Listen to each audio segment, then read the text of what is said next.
We will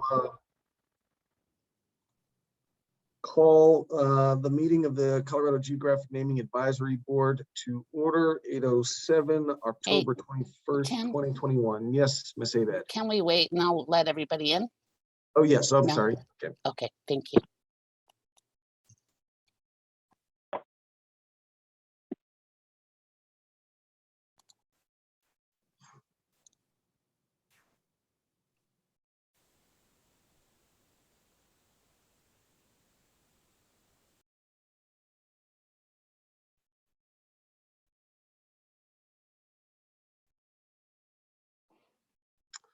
Okay, good morning, everybody. October 21st, 2021, we are going to call the Colorado Geographic Naming Advisory Board meeting to order. 8:08, I'm showing. And with that, we'll take the roll call. Dr. Way, good morning. Good morning. Representative Will. Saw Representative Will earlier. I see him online there. Good morning. Sorry. There you are. Great. Didn't get up. Thank you. Good morning. Representative Benavides. I'm here. Good morning, everybody. Good morning. Representative Exum. Good morning. Good morning. Mayor Pro Tem Joseph, I believe she is out of the country and excused. If you are here, I'll let you speak up. Yeah, okay.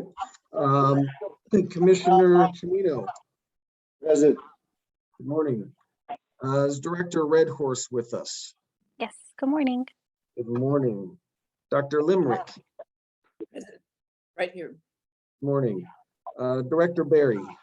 Here? Morning. Mr. Benitez.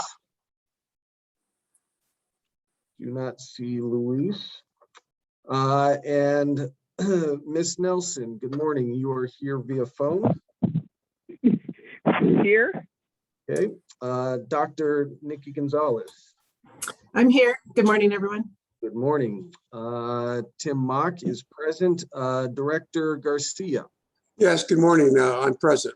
Good morning. And we have a new member filling the director of the Colorado Tourism Board who's been seated. Is Mr. Tim Wolf present today? Yes, I am. Thank you very much. Good morning, Tim, and welcome to the board. I wonder if you want to just take a quick moment to introduce yourself to the rest of the members of the board here. Sure. My name is Tim Wolf. I'm the director of the Colorado Tourism Office. I come from the private sector, previously at the Brown Palace Hotel and Spa for a number of years, as well as other various hotels from around the state. Excited to join the team at the Colorado Tourism Office. Previously served on that board for 2 terms and was chairman twice. And looking forward to serving the state in the tourism capacity. And thanks for joining or allowing me to join this group. Hey, congratulations and welcome. And we look forward to working with you. Thank you. Okay, good. So with that, we have all but one member present this morning. We now have a full board once again. All right, agenda item, let's see here. Agenda item 3, review and approve the October agenda. I've got one amendment. I do believe that we are expecting Governor Polis to join us this morning. So what I will do, I think that's going to be around the 8:45 hour. And so when he does, we will go ahead and interrupt what we are working on and take a quick break and visit with Governor Polis. So other than that, are there any edits or questions regarding the agenda?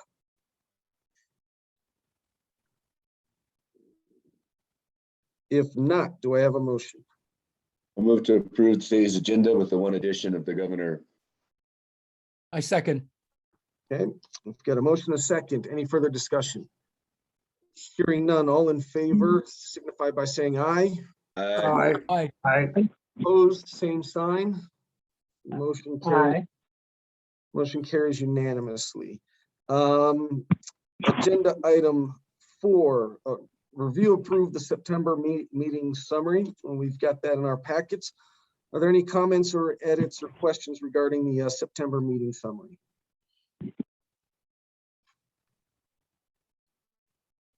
Seeing none, do we have a motion to adopt, to approve? Move to approve the September meeting summary. I second. Great, we've got a motion and a second. Any further discussion?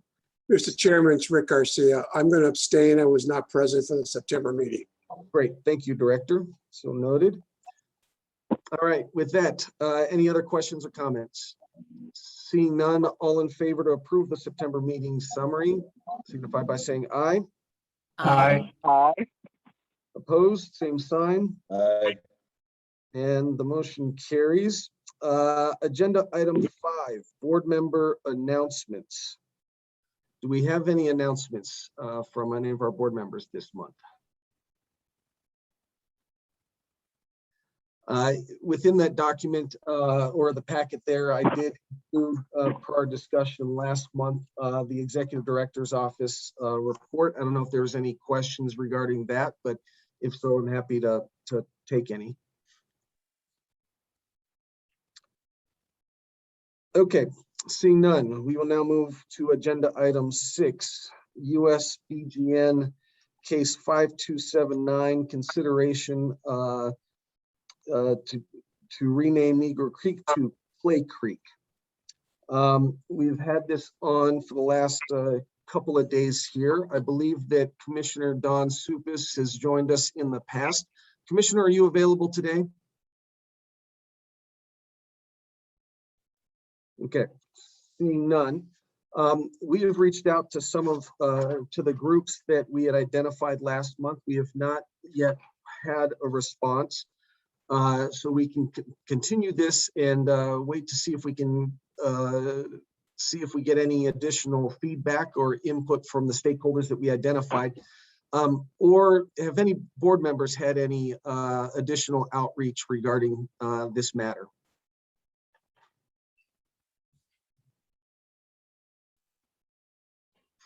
Okay, board, so seeing none there, what's our pleasure? Do we want to continue to wait to see if we can get some stakeholder feedback? Representative Benavides. I just have a question more on process, because assuming we carry this over till next meeting, and hopefully we'll get some input by then. But because it's a refresher for me, since this proposal, if we did not accept it, what's the process we finally decide on? If we wanted to propose something else, would we just vote this down and then propose something else, or do it as somehow we were talking about consolidating the two things? So could you refresh me on that? Yeah, you bet, Representative. So what we decided is that as part of our process, we can, rather than having a designated introduction, first consideration, and a second consideration, we would have the introduction and then the consideration phase in successive meetings, and then we can simply continue this until we are ready to take up this matter. We can either determine that we've had enough feedback, or we are not going to get receive any additional feedback, or that we have enough information or comfortable moving that forward. What we haven't necessarily decided on is that process in regards to this board submitting an alternative name. I think that's part of the conversation. If we want to vote to not recommend this name, we could have a conversation. I think we would have a conversation, make sure that Commissioner Don Supis, who was the initiator of this proposal, I might start with the commissioner first and see if they would be willing to work with us and resubmit a proposal.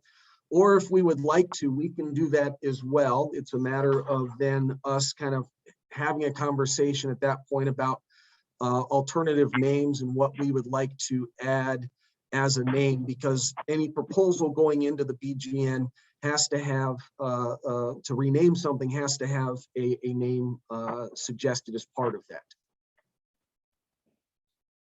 Are you saying, though, that if let's just assume for argument's sake is if we had stakeholders and there was a counter proposal to this that the commissioners supported, and that if we wanted to and we could work with the county and they were agreeable to it, they could withdraw theirs and then we could submit this and then we don't have to go through the whole process again? We still have to go through the process, and actually, let me step back for a second. What we would do is make a recommendation that or vote that we recommend that this name not be renamed, or this substitute name is not sufficient. That would then go to the governor's office, and then eventually to the USBGN, who actually then also will take up that proposal and will include our consideration of it. So it depends on what they do. We could probably specify in there that we intend to submit a follow-up proposal. And then what I'm proposing is that we would first work with the proponents to see if they would be interested in carrying a new proposal or supporting something that we might put in. Otherwise, we can always go at it alone. Okay. Thank you. I had one other question, or two other questions. One is that I know Commissioner Six isn't on here, but I noticed in reading this that honestly I didn't pay attention to last time, is that there were 3 proposals from schools, and one proposal from the school classes was, and I'm trying to find it, was a Swahili word. And I'm hoping that the outreach, in case we can reach a compromise, that maybe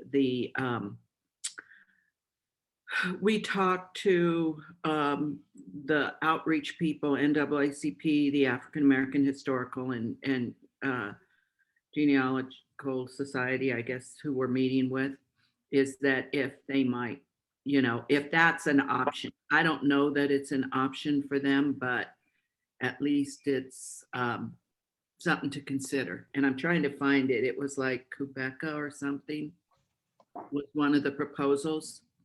So I was just hoping that we do the outreach, maybe explain that to the outreach people, and maybe that would be something to be considered. I don't know if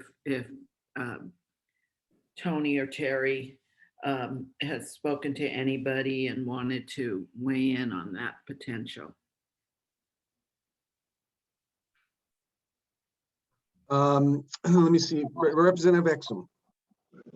No, I have not spoken to anybody, but I can reach out to Ms. McKnight with the African American Genealogical Society. If you would do that, Representative, I think that would be fantastic. I think if you have a relationship with Ms. McKnight, that would certainly be nice to call on all the expertise and relationships that we have on this board here. And so that might, we'll see if you might get a response that way and have a conversation. Will do. And then we'll pull up the name, the Swahili name there, make sure that you're aware of that so that can be part of your conversation. Yes, Representative Benavides. I just have one more question. As I was rereading all of these last night, there's somebody from the USBGN that responds to the county commissioners and all of that. And each one, they say that they have to do outreach to Indian tribes. But in none of these, is there anything showing that outreach was done or there was any response? Should we assume it was done? And this is one that I don't see any outreach or any response. And if that's a requirement, I would like to know what happened in it. And I mean, all of the land in Colorado was Indian land, and that there are tribes that should be reached out to in every instance. So I'm just wondering, and if USBGN isn't doing it, we should do it as soon as we get these. Yeah, actually, we've got Ms. Runyon here with us today. And I wonder, Ms. Runyon, if I might pitch that to you. I think Representative Benavides, that is part of their initial outreach as just de facto. And then whatever feedback comes in that they would forward along to us as part of the packet. Ms. Runyon, good morning. Thanks for joining us. Sure. Good morning, everyone. Thanks for letting me be here again. I appreciate it as always. Yes, Representative Benavides, the BGN's policy is to, as a matter of pro forma, when we prepare that quarterly review list, which is the list of all new proposals that have come in the last 3 months, we put the review list the review list online, and we then send an email notice to all 574 federally recognized tribes and approximately 200 tribal historic preservation offices for which we have an email contact. And we also CC the Bureau of Indian Affairs regional directors, and we give them an opportunity to comment on any name on that review list in which they might have an interest. So it opens up the floor to any tribe anywhere in the country to comment on any name. We give them 60 days to respond, and we state that if no response is received, we assume they have no opinion. Of course, we say if you need more time, please let us know. We started now inviting tribes to attend our meetings if they're interested, or to contact us for further consultation or further guidance on the BGN. But the reality is we just don't have the resources to write to all 574 tribes separately, or to even determine which tribes might have an interest in Colorado or a particular geographic place. So this is the policy that was approved by the Secretary of the Interior with input from the Solicitor's Office and the Indian Affairs Department. This is what we were told was acceptable to satisfy federal consultation. And, keeping in mind that consultation with tribes, it's a nation-to-nation sovereign government obligation. So we have to do it as feds. If the state wants to take it on as a separate duty, obviously, nothing to stop you. But I would say from the federal level, we have met our requirement of tribal outreach. If I may, okay, that's good to know, but the documents we're getting don't show that was met. It doesn't show that that was done and that you received no response or anything. So that was part of the question, why I'm asking it. There's nothing in there that says any of what you just said, other than they have a responsibility to do outreach. So I hear you. It's a good point. And you're right. When we send the emails to the tribes, obviously we don't CC the state names authorities. So you're right. You wouldn't necessarily know that we have done that. I guess, Ms. Abad, I guess maybe we need to, touch base, before a name appears on the Colorado board's docket, just to assure that the notices were in fact sent, that the deadline is passed, and there were no responses. Certainly, if there had been any responses, we absolutely would have shared them immediately with the Colorado board. So I don't want to say you should assume anything, but sort of assume that no word means no response. But I understand that that's not made clear in your packet. So I guess, I guess that makes sense. We need to include that in the future, perhaps. Thank you. Real quick, so we do visit with Ms. Runyon regularly each month, kind of looking at the next agenda and what might be prepared. We can include that conversation and then make note of that, Representative, to your point, whether we've received anything, and to make sure that it's noted that outreach was sent. Representative Benavides? I guess I would also ask, in understanding the difficulty with reaching out to all tribes in the process that was adopted at the federal level, but once it comes to the state, that couldn't we send out, work with CCIA and identify in certain areas which are the most likely tribes, nations to reach out to, and then send them a separate letter from your office as part of the board's outreach? Let me turn this over to, let me look for Director Redhorse. Good morning. I wonder if you have any thoughts on how we might be able to reach out to the tribes here. Good morning. Thank you for your question, Representative Benavides. Yes, we can definitely send out for the proposals. And I think it was included in our kind of process, wasn't it, for us to reach out, but we have not yet reached out for this particular proposal, and we will do so before the next meeting in November. Tim, if I may, on Yeah. just on this one, on page 18 of the packet, it does say who USBGN reached out to, who supported it, and their preliminary outreach. And ending that, it has BLM, Delta County, and tribes. But to Representative Benavides's point, it doesn't say that they didn't respond. So I guess we could add that in the future. Okay, and I think that's fine. Yeah, I think that's a good idea. We'll go ahead and do that, and then characterize the outreach to that the USBGN does. I think that's pretty standard, and we can make sure that that's included as a reminder. Any other thoughts here, Representative Benavides?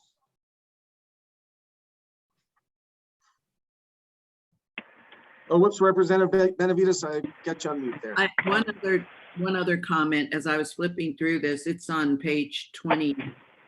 Oh shoot, I just lost what page. I think it's 26 of the handout that went out. It's the consideration by Mesa and Creek renaming by the Cedar Ridge High School.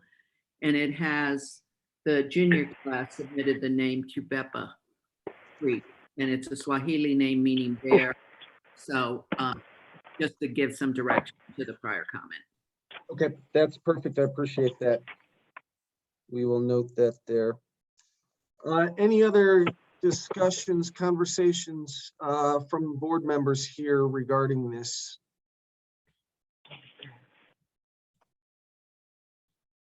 In case I'm not able to see a hand raised, board members, feel free to unmute yourself. Go for it. Do we need a motion to move it forward to next month?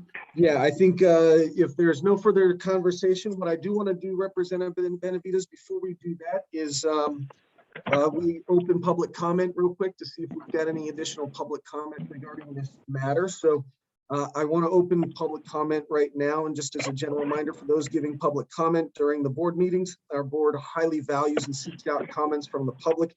However, we ask the public keep comments to the renaming proposals before the board or geographic naming proposals in general, and avoid commenting on subjects outside the jurisdiction or capacity of this board.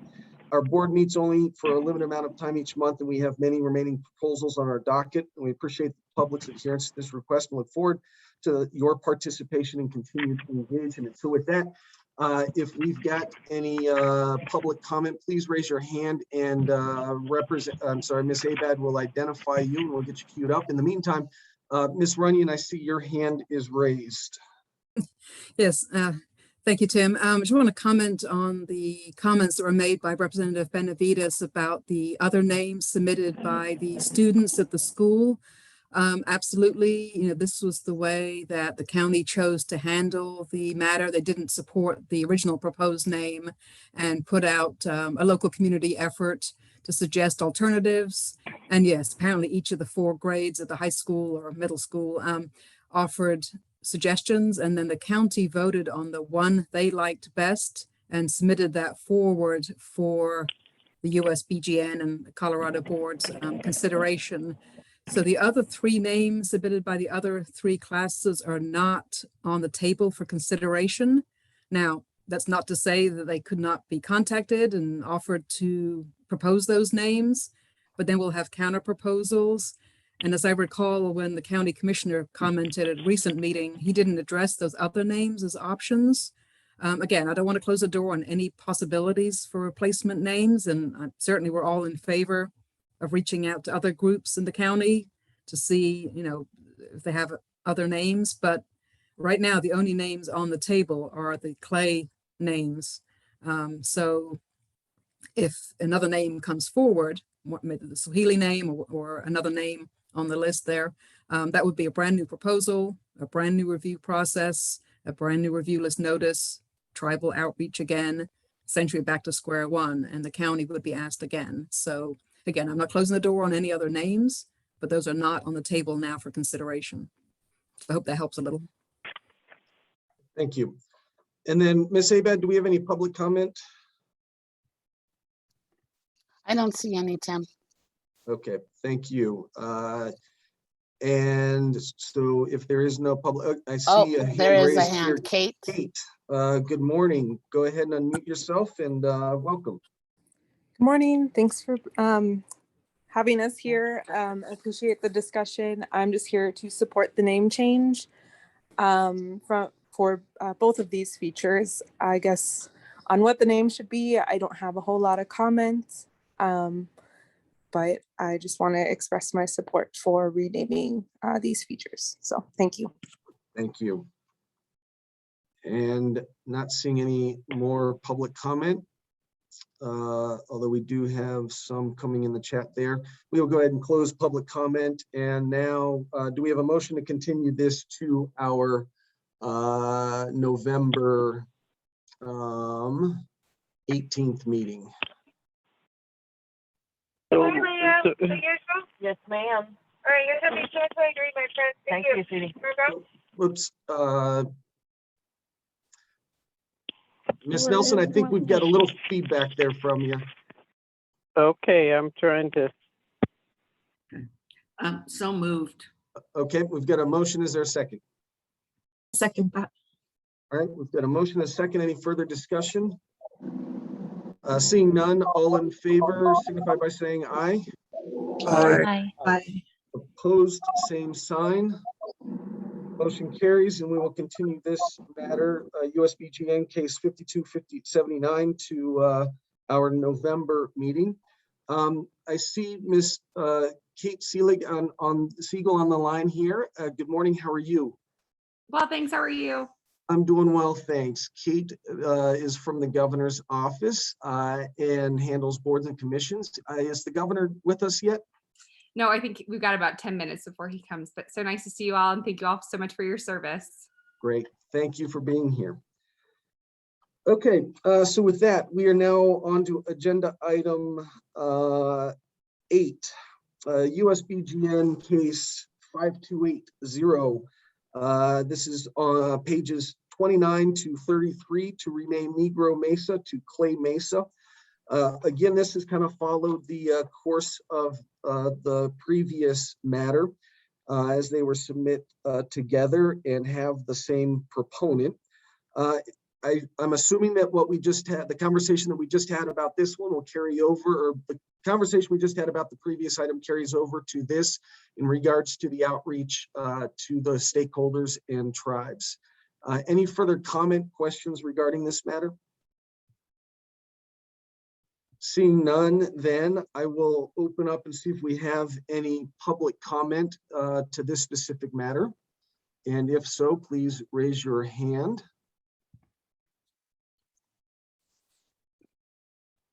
Seeing none, I'm sorry, Dr. Limerick, was that a hand there? Oh no, okay, good.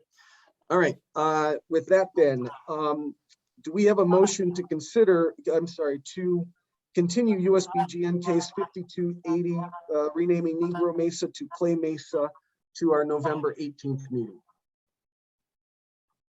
So moved. Second, Mr. Chair, Rick Garcia. Thank you, Director. We've got a motion and a second. Any further discussion? Seeing none, all in favor, aye. Aye. Aye. Aye. All opposed, same sign. Motion carries. Okay. That brings us to our next round of agenda items. And here was our thinking on this. You see, we went bold in that we proposed a number of these. In having a conversation with Ms. Runyon at the BGN, we've got proposals in various states here. And so we decided to kind of add on to a number of these because I think it's going to take some time to work through each one of these, and we can continue these as we have, but identify stakeholders and outreach that we will need. The first one here is agenda item 10, and that is USBGN case 5113. It's on page 34 to 50, naming an unnamed feature to Cimarron Peak. This is in Jefferson County. The proponent for the proposal is, I believe, Mr. Damian Davis. Damian, are you available this morning? If so, go ahead and unmute yourself. There you are. Do you know how to unmute yourself there?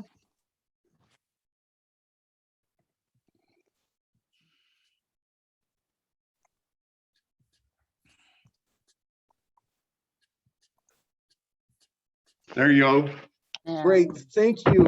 And am I pronouncing your first name correctly, Damian? Yes, you did. Thank you. All right, thank you. We understand that you are the proponent for this proposal and appreciate you joining us this morning. Do you want to say a few words regarding this proposal? Well, it's relatively simple. It's in a small area off of Highway 285 in the neighborhoods of Homestead and the Lone Peak area off of North Turkey Creek. It's a rocky outcrop peak that stands out. Some people already refer to it as Cimarron Peak, though it is unofficial, obviously. We just decided to take the initiative to give it the name that some people already refer to. As I mentioned, it's a 2-acre lot that's part of the Homestead Division that is non-accessible according to Jefferson County requirements and non-buildable because it just is. It's a peak, a rock outcropping peak. So it's never going to be developed. And it's mostly just to give a name to a peak that people refer to on a regular basis and is in view probably in about a 2-mile radius from all but about the northeast vantage point. And that's about it. The word Cimarron means wild and untamed, and that it will always remain a wild, untamed plot of land. Great, thank you.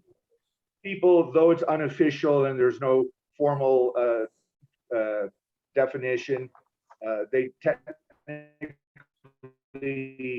up there routinely, all the adjoining neighbors. It's like the highlight of many hikes in that area.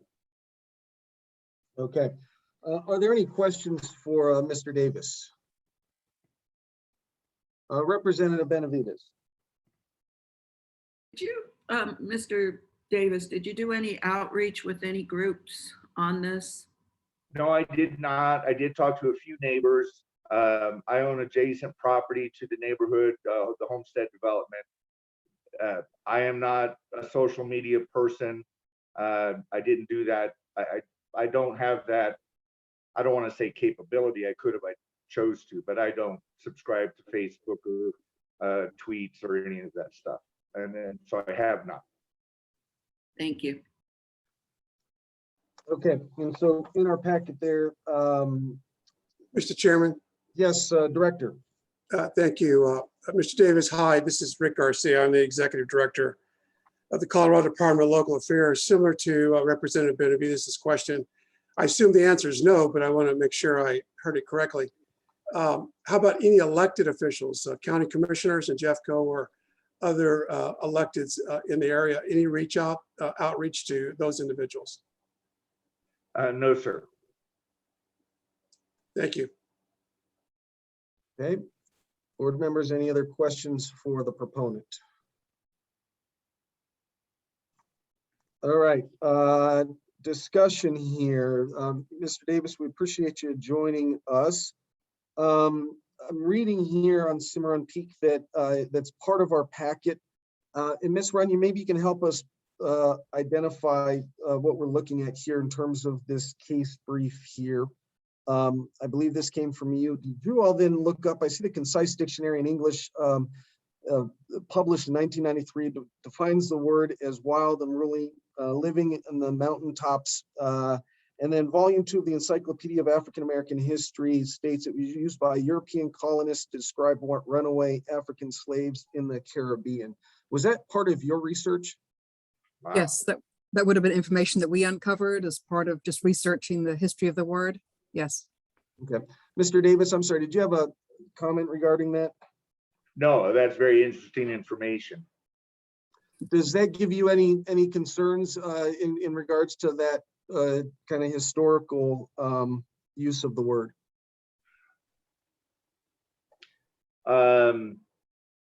Well, it caught my attention. There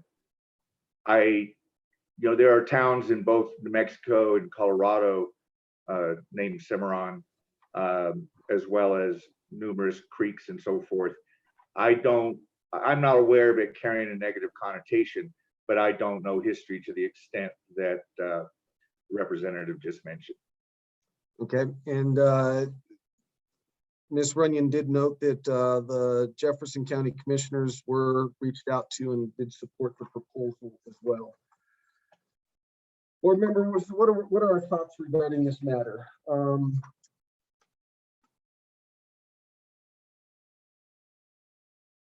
Representative Benavides. With all due respect to Mr. Davis, I understand you're trying to rename something that people are already referring to. But when we're making these decisions, I think as members, we need to look at these names as now going to be put on maps and continue.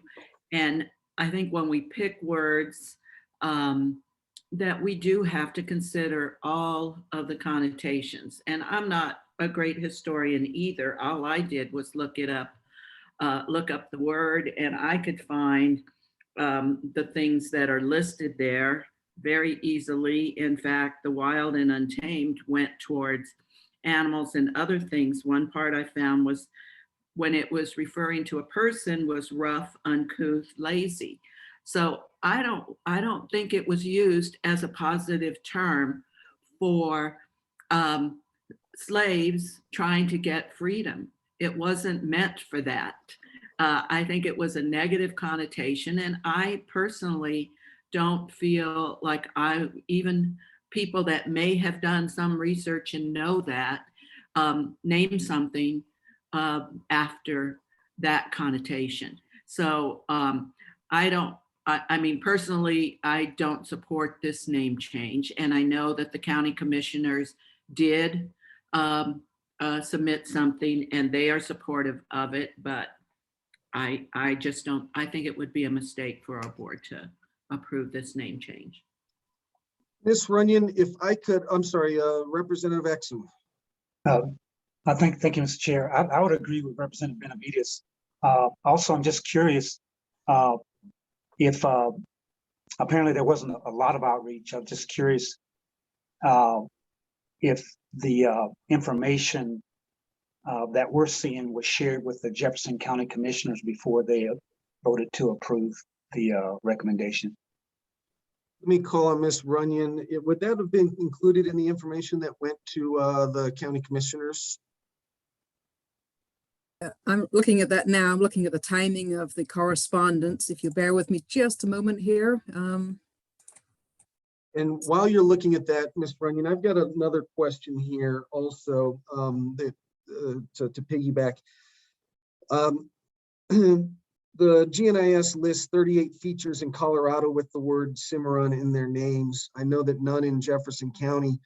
How does the BGN typically kind of look at these as well in terms of trying to find unique names across the state, or is it just in one kind of geographic region that you're trying to avoid that? What's Yeah, certainly the BGN does have a duplicate names policy, and it's a little vague in the definition. It says duplicate names will not be approved where it's likely to cause confusion. So it would have to be an identical name, another Cimarron Peak.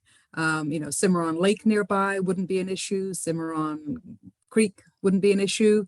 And typically it is sort of within a county or close proximity. So if there were another Cimarron Peak just across the county line, for example, the concern is, search and rescue, emergency preparedness, someone's calling, I'm lost on Cimarron Peak, and they go to the wrong one because they're 3 miles apart. Obviously that would be a big issue. So yes, that's something that the staff looks at as far as proximity of other named features in the area. We put it in the write-up just so that our board has the same questions you might, there's already so many features in the state with that name. Is this going to cause confusion? But in this case, to answer the first question, yes, it looks like when we reached out to Jefferson County, we included the case brief, the same one that you all are seeing, with the same write-up, the same background regarding the word, and the note that there are 38 other features in the state named Cimarron. And the county simply responded, we support the name. So they were aware of the background. Apparently it wasn't a concern for the county in either regard, the meaning of the word or the other features that would be duplicate in the state. Okay, So thank I hope that you. answers. Yeah. All right, Mr. Chairman, yes. may I ask a Director. question, Ms. Runyon, on the Jefferson County Commission support? Ms. Runyon, was that a proclamation or a resolution of full support, or just individual commissioners or a commissioner signing off? Yes, it was a resolution, yes, before the county commissioners, resolution 19-417, resolved that the Board of County Commissioners hereby approves the submission of the USBGN, a proposal form to name an unnamed peak, Cimarron Peak. And then there was ayes of the 3 commissioners, and it was adopted by unanimous vote December 17th, 2019. Okay. And there's a memorandum attached with the staff recommendation. Possibly different commissioners at that time? What are the names of those commissioners? Let's see. Well, you probably know these folks. Let me see here. Director and Ms. Runyon, let me pause the action here real quick. We've got our very special guest, Sure, thank you. Governor Jared Polis. It's an honor to have you. Good morning. Thank you for taking the time to visit. We're in the middle right now of considering naming an unnamed feature to Cimarron Peak in Jefferson County.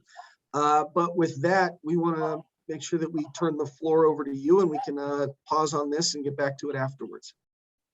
Thank you to our committee members. I met with you when I think we first got started, and it's great to see you continuing this very important work to right the wrongs of the past, to honor the history of those who came before us. Naming Colorado's iconic national landmarks, natural places, our mountains, our rivers, is a really important task. It's a significant task. We want to make sure that we are avoiding the names that have caused so much difficulty and harm to people in the past, and lifting up place names that helped shape the Colorado we love. And really excited about that work. And we also want to make sure that the work that you're doing is not in vain, and that Coloradans, as well as visitors to our state, use the names that we chose. And so success means, and sort of the one that came to me, that we hope, and I know it's your hope, that people will move away from using names like Squaw Mountain. But an important thing in doing this, in seeing this recommendation, is that people know what to move towards.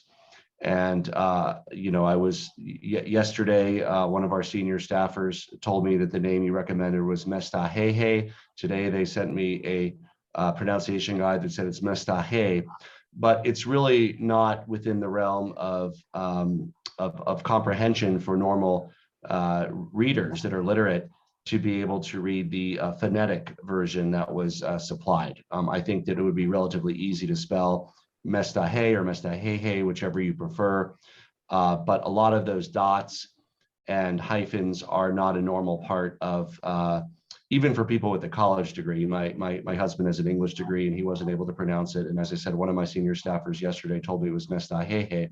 So the danger in all that is if we don't spell it in the way we want it to be pronounced, people will just call it Squaw Mountain. And I think that's what we want to avoid in this case. So, as we come up with names, I think the goal is to more than just name them on maps in some registry in Washington, but hopefully to change the popular usage. And so people say, oh yes, I'm going to go over to meet you at Mestahehe, or and not use the term Squaw Mountain. But if you look at the way people use it, at least it looked more like a dictionary phonetic language, and that's not something people can text or really even say. Even my own senior staff couldn't pronounce it because it has 2 hays at the end rather than 1, but one is apparently silent. So this is thankfully not a major geographic place that millions of people refer to. I hope it works. I think while our initial inclination was just to reject it and send it back, our staff strongly advised that we accept this one, but then we just make sure that we're on board with the message to make sure that whoever we honor, we do it in ways that make it as easy as possible. Given what you want the word to be, you then spell it in a way that people can say and pronounce and don't mispronounce, which would only further dishonor. And I learned a little bit about the history of Mistache, very impressive, but I don't think we want people mispronouncing that or simply just giving up and calling it Squaw Mountain, which I fear is what will happen in this case. So I think this is an opportunity to spread awareness about pronunciation and spelling. It's not core to the work you do, but as governor and somebody who has to deal with maps and people and what people call things, I have to take the spelling into account as well to make sure that people actually use these wonderful new names that you're coming up with. So I think what we hopefully all want to make sure of is that we're not just changing a name, we're changing behavior. I think if your work results in a vault in DC with a new name that nobody can say, I don't think your work is done. I think you want Coloradans and visitors to not use the term Squaw Mountain, and in this case, presumably use the term Mistache, and make that as accessible as you can in a way that people who are literate in English and Spanish are able to read the word and at least approximate, rather than further insult the memory of Mistache by a dramatic mispronunciation. So I want to thank you all for your work. I think this is, you have a lot of big ones ahead of you.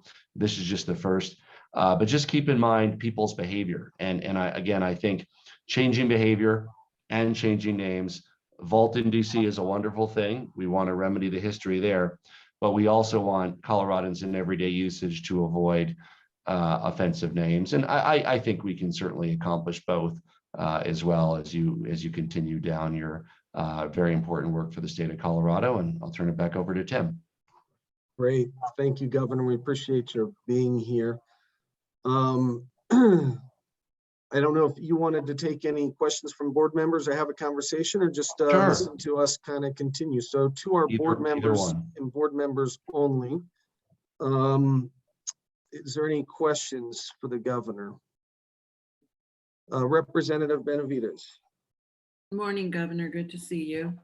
I would hope that you keep an open mind about these names that we are being proposed, a lot of them being proposed by tribes, and that your office consider meeting with some of the tribal nations, some others. We have one coming up that's, that some of the Asian communities may be very interested in. And I know there are many states that use indigenous names, and names from others go to Alaska and other places. And honestly, a name like mine is often mispronounced, and you correct people. That's not, in my mind, a good reason to avoid using names. That's really problematic, and I think it undermines trying to weave through the different cultures that make up our state.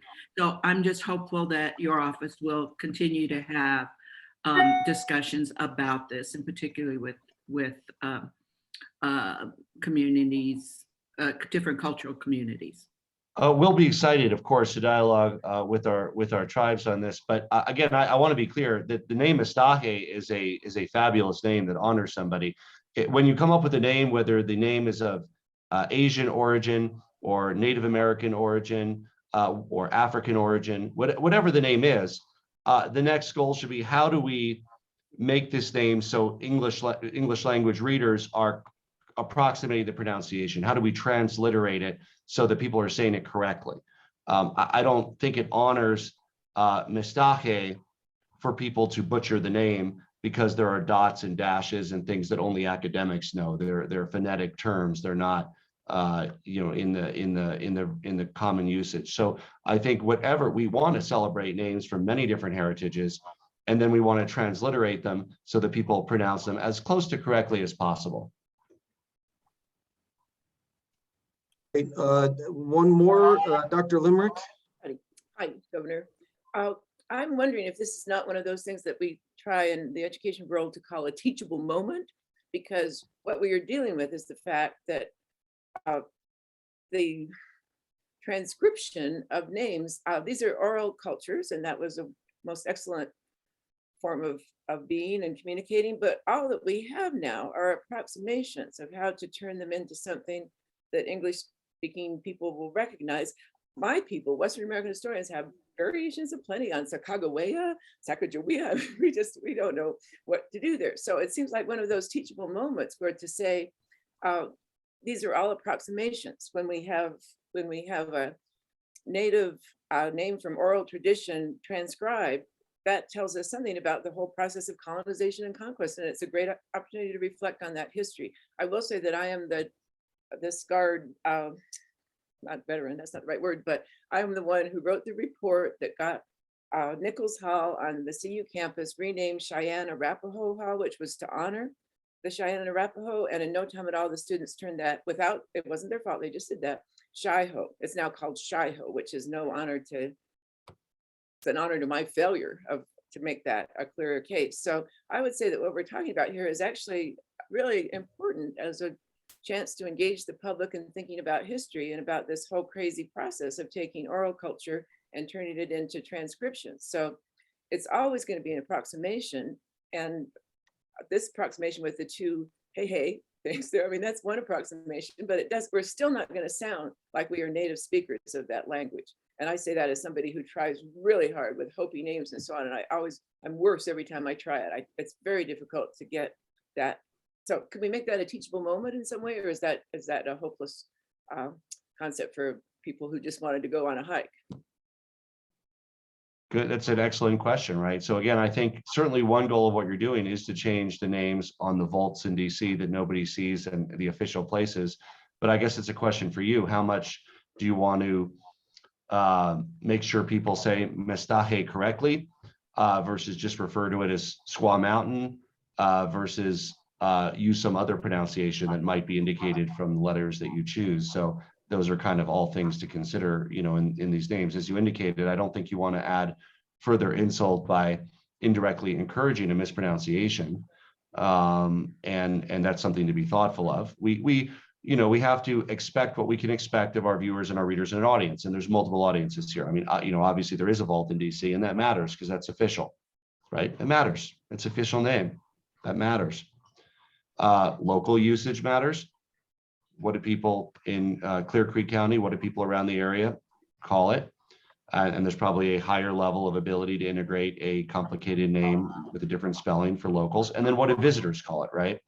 And so, you want to do it in a way that honors the name, the person, Mustache in this case, and that is I think more than just a words on a paper, in Washington, D.C. Great. Governor, we really appreciate you coming on and having a conversation. And this is really important stuff, and appreciate what you're saying. This is complex matter that we're considering here. And so appreciate some things that we ought to consider as we kind of move forward. With that, is there any final words that you wanted for the board? I think there's just some great comments in the chat. What we really want to do here is you want to center the name, the legacy of Mustache. And I think if we want it used and utilized, we want to make sure that people understand the history and honor that history, and, prevent a further degradation of that through non-usage, right? And continued usage of the term Squaw Mountain. So I think that we can do all this. You can do all this. You have a lot of great names coming forward. We can honor native names. Somebody suggested in the chat you also include English translations for them. You don't have to. That's not what we're saying. But native names, whether it's an English version or a Ute version or another tribal language, names that come from other cultures, Asian cultures, African cultures, and then how do you transliterate that for the audience? Like let's say you're taking a name from the Chinese culture. You're not going to do it with Chinese characters, right? We're not going to have a place name with Chinese characters in our state. Why? Because people don't read Chinese characters, except for very few. What you would do is you would say, we want it to be this, and then we transliterate. And you can also then hold dear the original spelling. In this case, it's an oral language, so there's only the colonizer spelling of Mestaje using the phonetic system imposed on them. But I think in this case, using something that is easily accessible and pronounceable, is great. I think this one will be fine. We'll move forward. But I just wanted to make sure that we don't have people calling the Squaw Mountain in 5 years and 10 years and 15 years. That's what I'm worried about, because I know there's two goals here. One is to change the name away from that, right? The second is to change the name to something that honors somebody. So we want to honor Mestaje. You also don't want people to continue to call it Squaw Mountain in 5 or 10 or 15 years. Same with the other names that you're looking at. We want these new names to be embraced and used by people. Great. Thank you very much for taking the time. I know that you are very busy. And also congratulations on the 43rd state park announcement yesterday at Sweetwater Lake. That's very exciting. Congratulations. Thank you. And thank you to the committee for your tireless work to reconcile Colorado's past, present, and future in a way that honors who we are and who we aspire to be. Thank you. Thank you. Okay, with that, board members, and I see some hands raised in the public. I want to remind everybody that we've been very liberal here in terms of allowing the public comment in the chat section. This is also the board meeting, the opportunity for the board to ask questions and have a conversation. So I've got to respect that level of process. Also, I think we've entertained the chat. I appreciate that everybody's been respectful. I just want to make sure that we maintain that level of respectfulness. It's fine to disagree, but we can do so without being disagreeable, as they say. And I think we've all, as a board member, kind of found that flow of conversation has been beneficial to us overall, and would like to keep it that way. So with that, let's return to our matter at hand here. We are back to this was the unnamed feature, USBGN case 5113 to Simmer and Teak. I think what I did was I cut off Director Garcia. I don't know if you were still on. Thank you, Mr. Chair. I think I've concluded that the current seated Jeffco commissioners are currently those that were seated in 2019. So that's helpful. Thank you very much. Okay, thank you. Mr. Davis, I see your hand up. Let me hold on a pause there. Let me get to my two other board members, and then we'll get right back to you. Director Barry. Yes, I know in the bylaws we had criteria for renaming, but I don't remember, did we establish criteria for an unnamed place? Because I can imagine we have quite a few unnamed features in the state. I've got the process document up right here. Let me just take a quick look, and while I'm doing that, if you don't mind, I'll go to Dr. Limerick. Thank you. I wanted to say that the word Cimarron in my strange world of American cultural studies is associated with Edna Ferber, who wrote Giant, among other things, and her book Cimarron, that's the book called Cimarron. And I think for many people who don't, I don't know how many people would ever be reading Edna Ferber these days, but it is a book about Oklahoma land rushers in Indian Territory. So there's baggage there. And whether we want to borrow Oklahoma's problems, I think that is an interesting idea, and Oklahoma has enough problems to export some, but I'm just not entirely sure that Edna Ferber's book named Cimarron is something that we would want to evoke at this time. And you should know, I spoke about that book at Laura Bush's event in the White House on Western women writers. So I am quite an expert on Edna Ferber, and I just think probably don't borrow that trouble. That's very interesting. Director Barry, so we kind of list some factors, and it doesn't necessarily, I think it applies to both renaming and names. Basically, historical significance, family kinship, present day local usage is all part of that. It certainly runs the gamut. I see A.G. Beatty with a hand raised. Good morning. Good morning. I just wanted to remind everybody that this came up when we were adopting the bylaws, and the bylaws specifically say new names, which was what was intended to cover adding a name to a feature that didn't already have a name. Yes, and so also looking at that, we do have some guidance on duplicate names.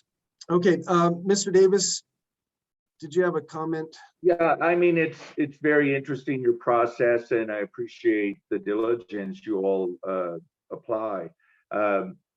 While Governor Polis was speaking, and during that time, I did a little quick research, and it does seem that to me, and I don't want to get in a debate or argument, that the people that became known as the Cimarrons were a group that, how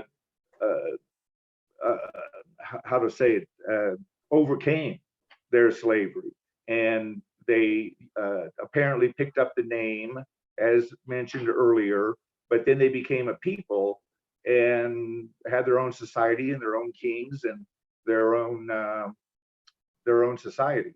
So, and I imagine we can take numerous names and apply them to a poem or a book or something. I feel right now that it's a little bit of a deep dive to find something negative. I don't know if it's much different than calling it Iroquois or Apache in that sense. It's a people, and how they were formed is admirable rather than derogatory to me. Great, thank you. Board members, any further discussion? What do we think here? I think, Mr. Davis, one of the questions I'll just ask, kind of given the conversation, is this something, depending on what the board, I don't think we're going to make a decision now, but it might come next month, but something for you to consider. Is this something that you might be interested in working with the board and your local residents, as well as some other stakeholders, on coming up with a name? Sure, absolutely. Yeah, I mean, yes. Okay. Thank you.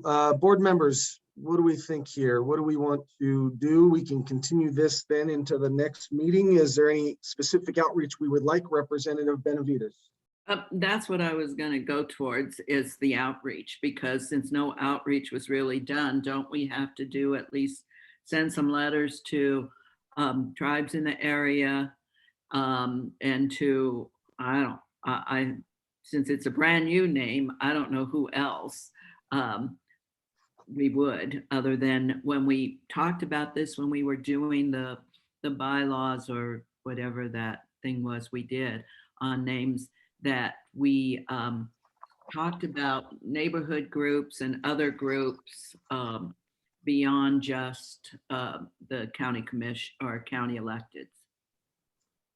Yes, we will certainly, I think, work with Director Red Horse here on some tribal outreach. And then I'm also wondering if this would be a question to propose to the outreach that we're doing for the first two case matters to Candace McKnight. Representative Exum, would this kind of fall under that category to get some feedback from her, and maybe then NAACP that we've also identified as some outreach? Absolutely. Okay. I just sent a text to Candace, and I'm going to forward the information to her to get her feedback. So should have something before our next meeting. Okay, thank you. We'll reach out to Mayor Pro Tem Joseph on her outreach as well, and we'll make sure that we do that to those groups. Anybody else that we ought to be reaching out for additional input?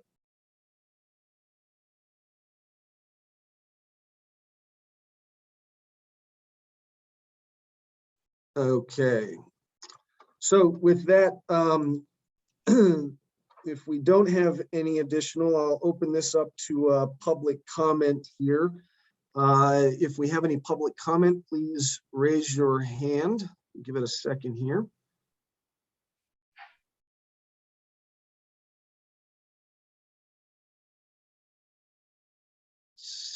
I don't see any public comment. Miss Abed, do you? No, Tim. Okay, we've got one in the chat there we'll make note of. Mr. Davis, I really do appreciate, the board appreciates you taking the time to join us, for taking the time to submit the proposal here. We will give it its due consideration. We will do some additional outreach, and I suspect our next action here is going to be to continue it to the November 18th meeting. That again will be at 8 o'clock, and if you would like to join us, we would certainly appreciate that. So with that, board members, do we have a motion to continue to our November 18th board meeting? Case number 5113. So moved. Get a motion? The motion to carry it over, what you said. Okay. Do we have Second, a- Mr. Chair. All right, Director Garcia's on the second there. Any further discussion? Seeing none, board members all in favor, signify by saying aye. Aye. Aye. Aye. All opposed, same sign.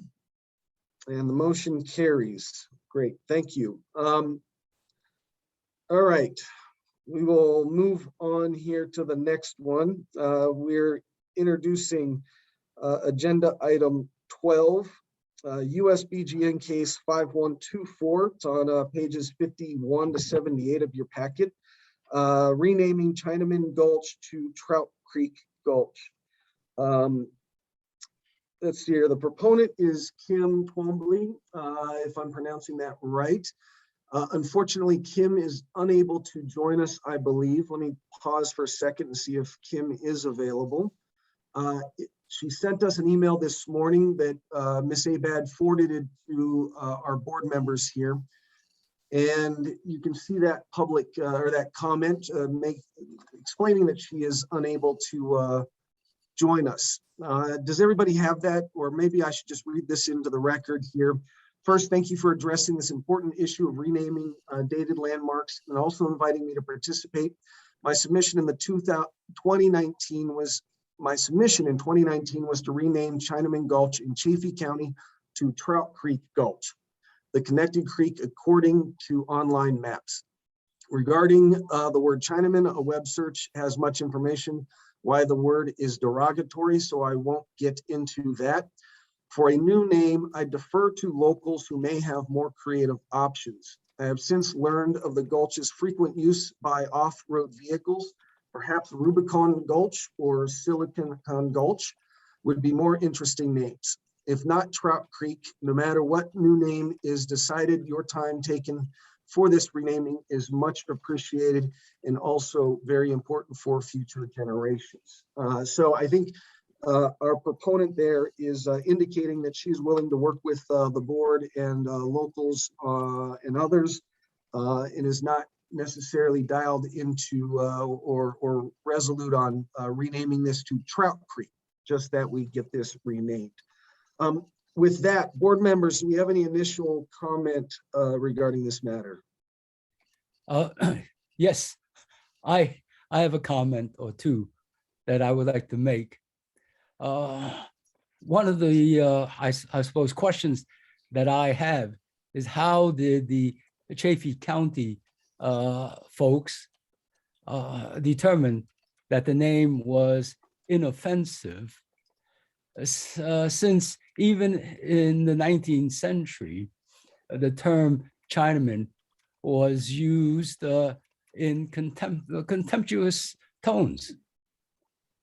And it is certainly considered today, as Kim Twombly points out, derogatory. And let me say that I can personally attest to the fact that the term is used in a derogatory fashion. I've been called, I've been called a lot of things, and Chinaman is one of them. I've also been called chink and gook. And I want you to know that I find them all offensive. And I know many people, in the Asian American and Asian Pacific Island community find them derogatory as well. And they would be in favor of changing the name to something. Now, Trout Creek may not be the best term to replace it with. It is possible to rename it Chinese Gulch. And I don't think anyone's going to have any problems with pronouncing that name. So if they really want to, as they say, honor one of their residents who was Chinese, they should seriously consider renaming it at least Chinese Gulch. Chinese Gulch. Let me point out also for folks online today that Asian American Pacific Islanders certainly consider racially insensitive and worse, racist, and naturally wanted to stop its use. This includes famous authors like Maxine Hong Kingston, who considered Chinaman to be the equivalent of the N-word for Blacks and the K-word for Jews. And there are a lot of Asian American and Pacific Island organizations who take exception to the name. And there have been public outrage at its use in the past and in different places. The Media Action Network for Asian Americans and the Japanese American Citizens League, for example, have publicly protested its use. And of course, we can always refer to contemporary dictionaries that point out that it is derogatory today. The point being is that if the name is used today and repeated by locals in Chaffee County and elsewhere, they will in effect be using a derogatory term, and others perhaps unwittingly will be applying it to their fellow Chinese Americans and others that may look like Chinese to them. Great, thank you.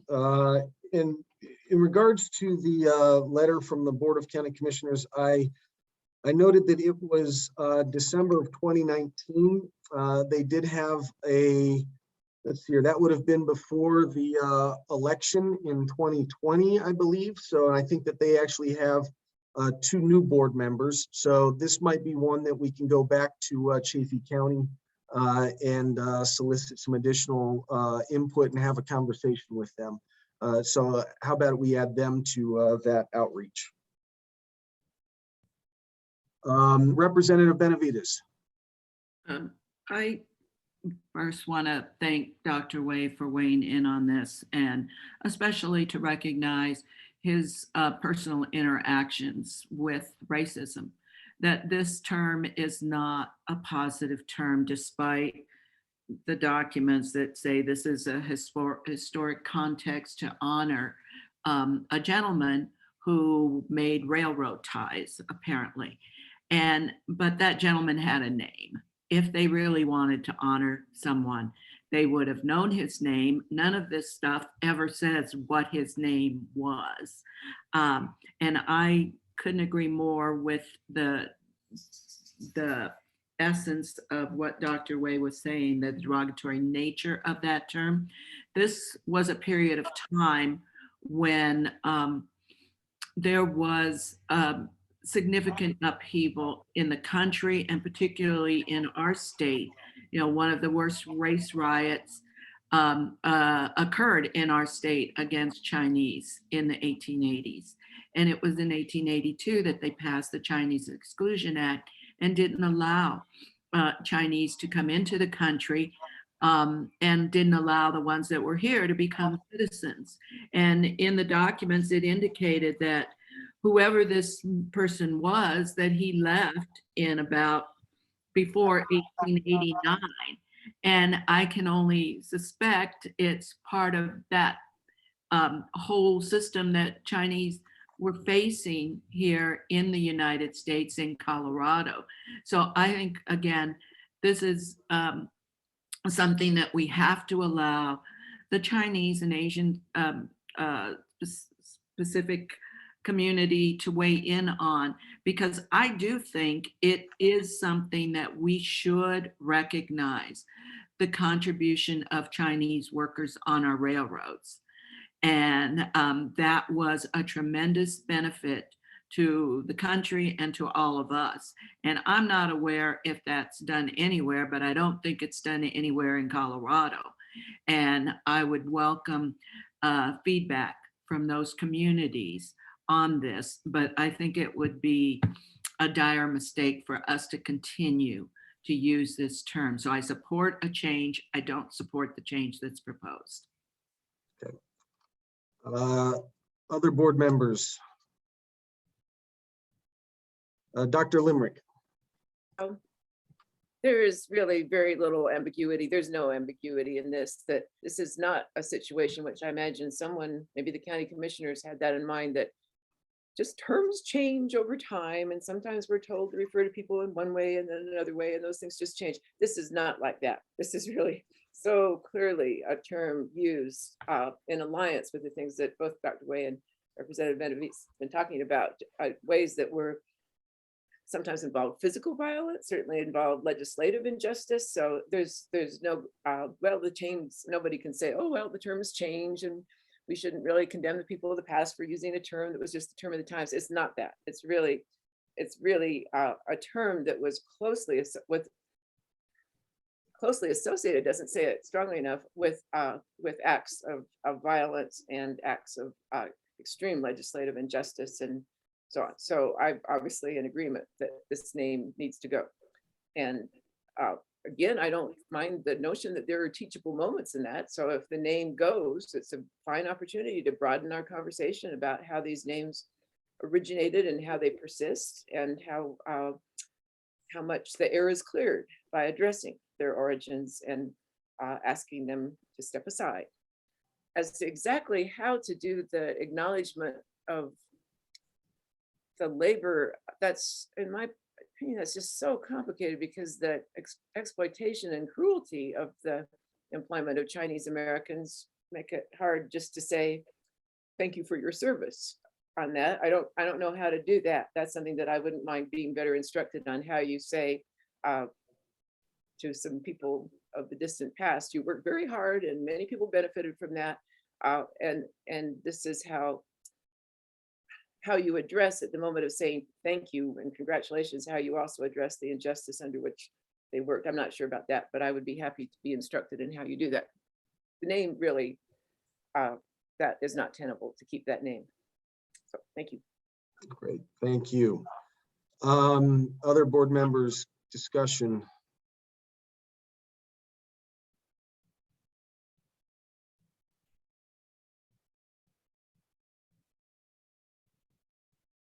All right, not seeing any right now. So in terms of outreach here, we've got a handful of ideas. I don't, if I'm kind of gauging where we are, it sounds like we may not be fond of the Trout Creek.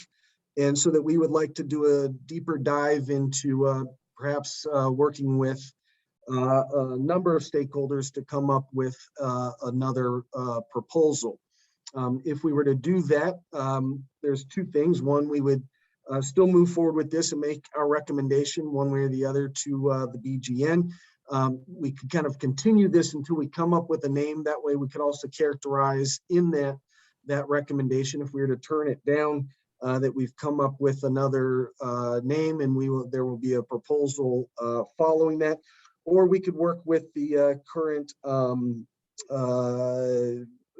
proponent to withdraw this and submit a new one and start over entirely. Let me see here. Dr. Wade, do you have any ideas or preference in terms of how we might proceed? I would suggest that we take the time to find an appropriate name to replace Chinaman Gulch. I think the name Trout Creek may not serve the original intent. It is an expediency. And I do think we have time. I mean, after all, the name has been with us for a long time. Should we then perhaps form a committee to kind of hold those conversations with various stakeholders? And if so, who would on the board like to be on that committee? Commissioner Chimino, you raise your hand to volunteer to be on the committee? Yes, however, if other members of this board, are more interested, then I might defer, but I'd be interested. Okay, Representative Benavides, I had your name, Dr. Way, Dr. Gonzalez. All Based on right. that, I think I'll withdraw for this one. Maybe do a different one. Good. Okay. All right. So with that, Representative Benavides, Dr. Wade, Dr. Gonzalez, and did I miss somebody? If we could then entrust you to kind of collaborate in terms of finding some stakeholders and having some conversations. We'll probably have to work with the AG in terms of kind of ex parte conversations and understand what that process might look like, or whether or not we get into those territories. I know that we identified having some committees and maybe just doing individual outreach. Whatever that might look like, we will follow up and try and help you get that organized. How's that sound? Okay. With that then, is there any further comment from the board? Seeing none, let's open this up to public comment. Again, please keep the comments respectful, and we are going to also try and keep our comments to about 2 minutes. So if you'd like to raise your hand here, and we will go ahead, and when I call on you, go ahead and unmute yourself and continue. So is it Joy? Is that how you pronounce your name? Yes, you pronounce my name, Joey. Joey. Okay, good morning. Thank you for being here. Please.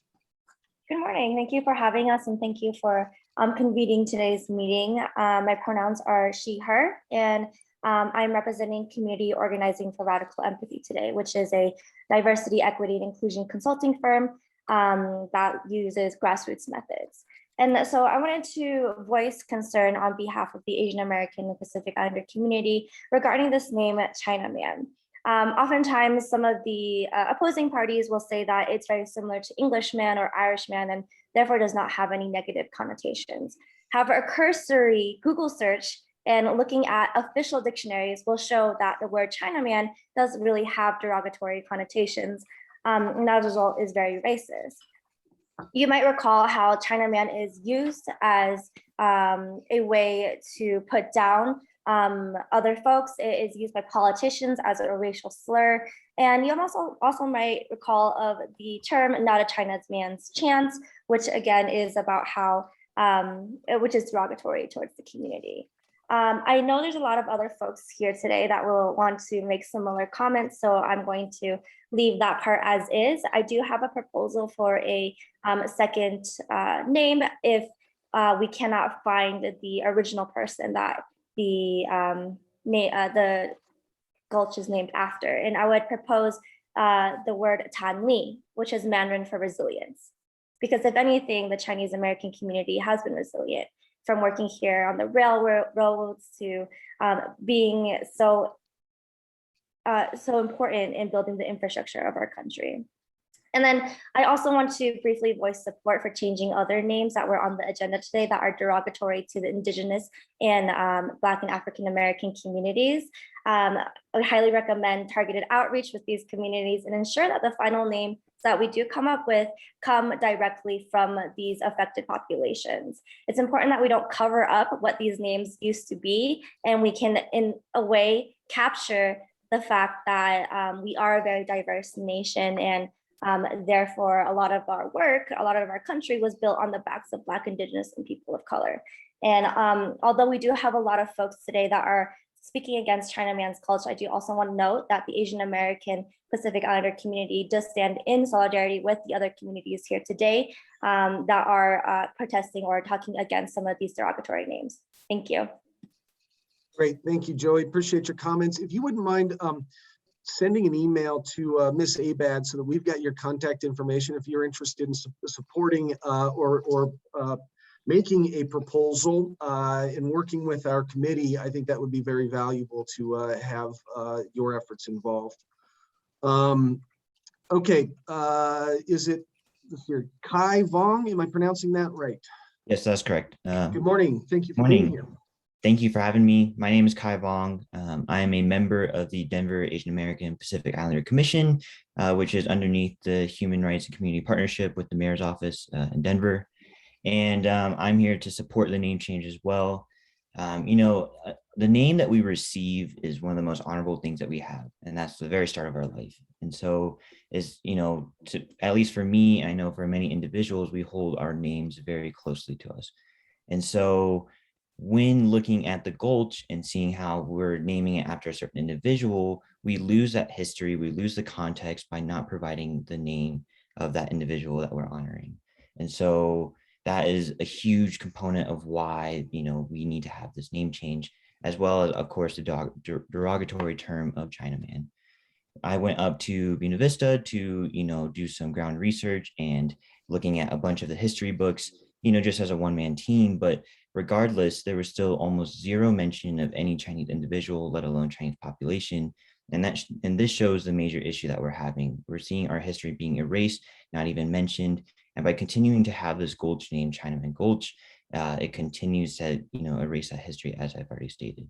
So I'm going to keep it brief. I'm going to refer to a bunch of my other colleagues, but thank you for having me. Great, thank you for being here. And I apologize, board members. Do you have a question for Kai or Joey?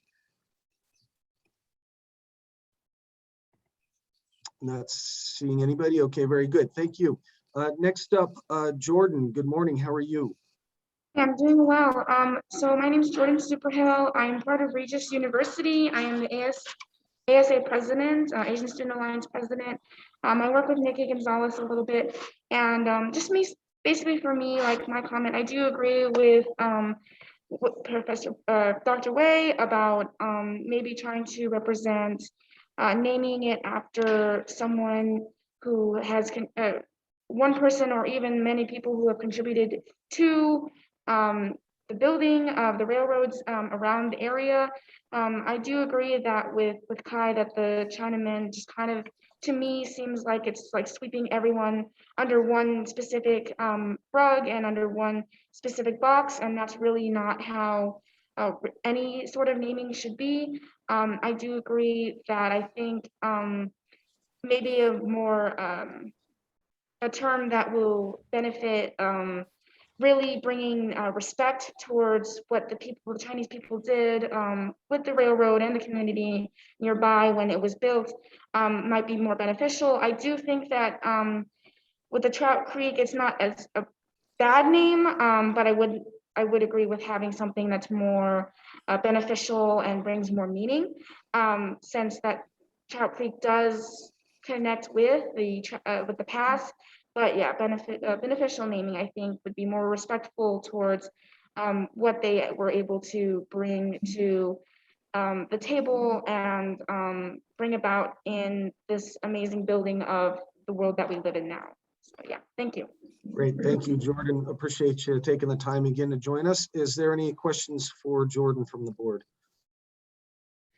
Okay, thank you. Next up, Harry, good morning. How are you? Good morning. Thank you. My name is Harry Budisidarta. I am the Executive Director of Asian Pacific Development Center. We are a local nonprofit located in Aurora, but we serve residents throughout the state of Colorado. Our Victim Assistance Department has been very busy since last year, assisting victims of hate crimes in Colorado, many of whom were subjected to derogatory and racial slurs. I want to echo the statements that was made by Dr. William Wei, Dr. Patty Limerick, and Representative Benavides. The term Chinaman has a long history of being used in a derogatory and hateful manner. In light of the sharp increase of hate crimes against our community, we ask that you support renaming this cult and this will be a great first step in kind of increasing equity and fairness toward our community. Thank you. Thank you. Any questions for Harry? Great. Appreciate you taking the time to join us. Joanne, good morning. How are you? Hi, good morning. Thank you for having me. My name is Joanne Liu. My pronouns are she, her, hers, and I'm the executive director of Asian Girls Ignite. We are a Colorado nonprofit that serves Asian American Pacific Islander girls in grades 6 through 12 all over Colorado. We have virtual and in-person events. We strive to create spaces where API girls feel they belong and are valued. And so we believe the term Chinaman is offensive to the Chinese and API community. We condemn the usage of that term that aims to really demean and insult a whole community. And so I fully support renaming this gulch. I support taking the time to choose a name that really celebrates the Chinese in Colorado, because I really believe that the renaming of this gulch is a step towards creating spaces where our API youth can be proud to call Colorado their home. Thank you. Thank you, Joanne. Appreciate you being here. Any questions for Joanne? Okay, thank you. Next, Daniel, good morning. How are you? Hi, good morning. I'm doing fine. Hi, everyone. My name is Daniel Tom. I actually live in Chaffee County in Buena Vista, and I actually bike by Chinaman Gulch on a daily basis. To give you more perspective, I was or am an assistant county attorney for Chaffee County, and when the commissioners did rename it, I actually was working that day, and not here in my official capacity, but on my personal capacity, I thought that they were not going to support or follow what they did when they made the support of using Chinaman Gulch.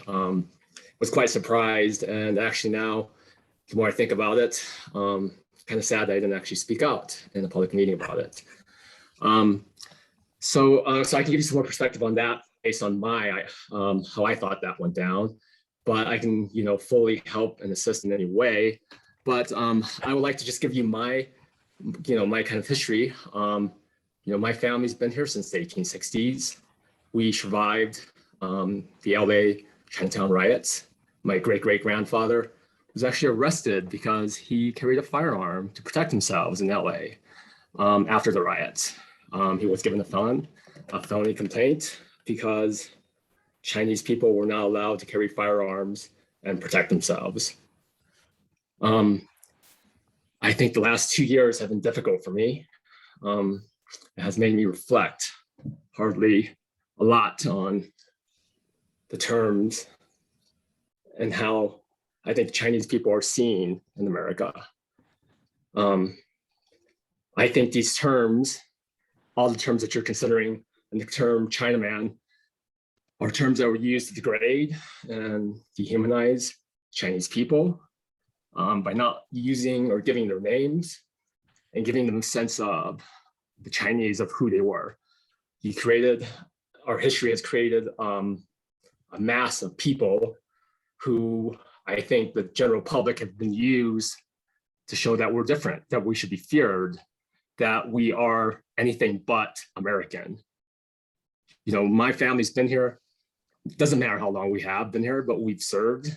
We've served in World War II, we've served in Korea, we served in Vietnam, but all that service, we're still different. We don't belong. And these names and all these names show how we don't belong and continue to show how we don't belong.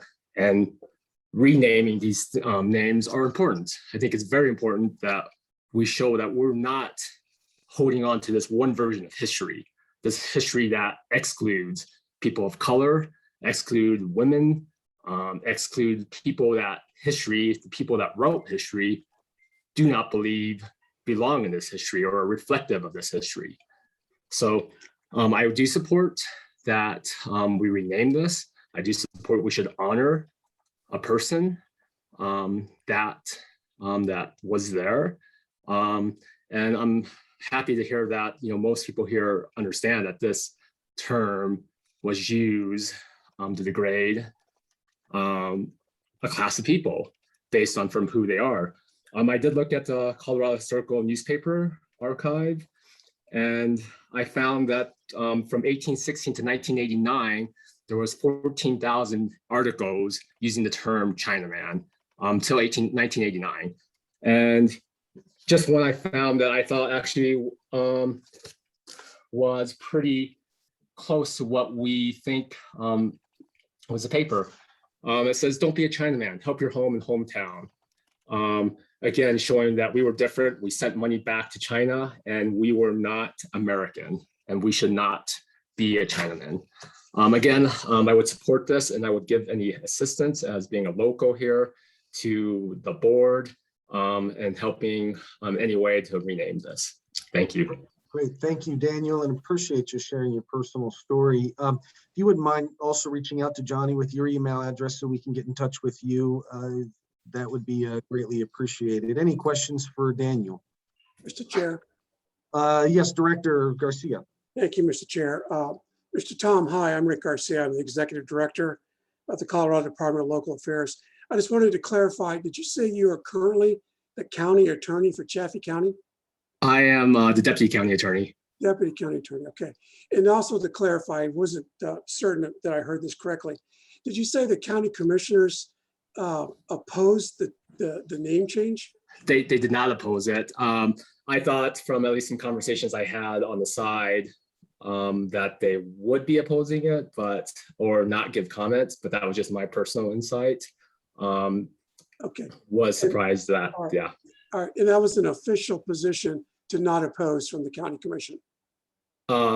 Correct. I believe they did send a letter to BLM stating that they strongly supported keeping the name. Keeping the name. Yes. Well, that would mean to me that they're in opposition to the name change. Yes, they are in opposition to the name Okay, change. that's what Yeah, I was sorry. trying to get clarification on that. All right, thank you very much. Thank you. Any other board members, any questions? Great. I'm sorry, Representative Benavides. I know on that point, and it's in the documents we received about the Chaffee County Commissioners, yes, they did oppose it, but one of these documents made it clear that they also talked about it being a valid historical reference and speaks to the contribution of Chinese descendants who moved here. They did not establish it was derogatory or offensive. And so I think, their position was not just we oppose Trout Creek, but they support keeping that name, which is a little different than opposition. And so I think as we read these, we need to be very clear. So I wanted to also thank Mr. Tom for coming in and speak, or not coming in, but taking the time to speak to us. Thank you. Thank you. Dr. Wade. Yes, having read the same documents as Representative Benavides, I started my comments by saying, I don't understand how they concluded that it was inoffensive. I'd like them to tell me what research they did to arrive at that conclusion. Okay, and we can definitely get the commissioners and have a dialogue with them and open up those lines of communications. So we will work on doing that as well. Any additional questions for Mr. Tom comment? Seeing none. Next, Beth, good morning. How are you? Good morning. Thank you for taking my comments. My name is Beth Helmke. I also, in a professional capacity, work for Chaffee County as our public affairs officer. That said, I am not here representing Chaffee County nor in that professional capacity, but did want to disclose that. I am also a director of Chaffee County Search and Rescue North, as well as an incident command volunteer. Very involved with the nonprofit sector here in Chaffee County. Also a resident here in Buena Vista of Chaffee County on historical Ute lands that they have been stewards of for millennia, long before I came here to enjoy it. I'm here as a resident of Chaffee County and as one who would recognize a history of racism in derogatory place-based names. So also want to voice my support personally as a citizen for changing the name of Chinaman Gulch, and also leveraging this as an educational opportunity for locals who may have different lived experiences that don't necessarily understand why that is a problematic name and needs to be addressed, despite what the ultimate decision for name change is. I also recognize that we are at a time of ongoing and increased discrimination against and violence towards Asian Americans, Chinese, people of Asian Pacific Islander descent across the world, and we really shouldn't forego and ignore the opportunities that we have to address that and work to rectify it. The current name, I believe, is unnecessarily offensive and culturally insensitive, and it generalizes and dehumanizes those who have a deep, rich heritage and alienates so many, again, unnecessarily. So while some may claim that this is a historical name, there are ways to modify that could still honor that history and that culture without also being harmful to many. I think that Chafee has an opportunity here to address this legacy of injustice in dishonoring peoples and to rectify it through a name change here. Some of the, I think, reasoning or rationale for maintaining that name sort of do speak to the disambiguation of place and recognition that it is a location that first responders, et cetera, may have been aware of, habituated to.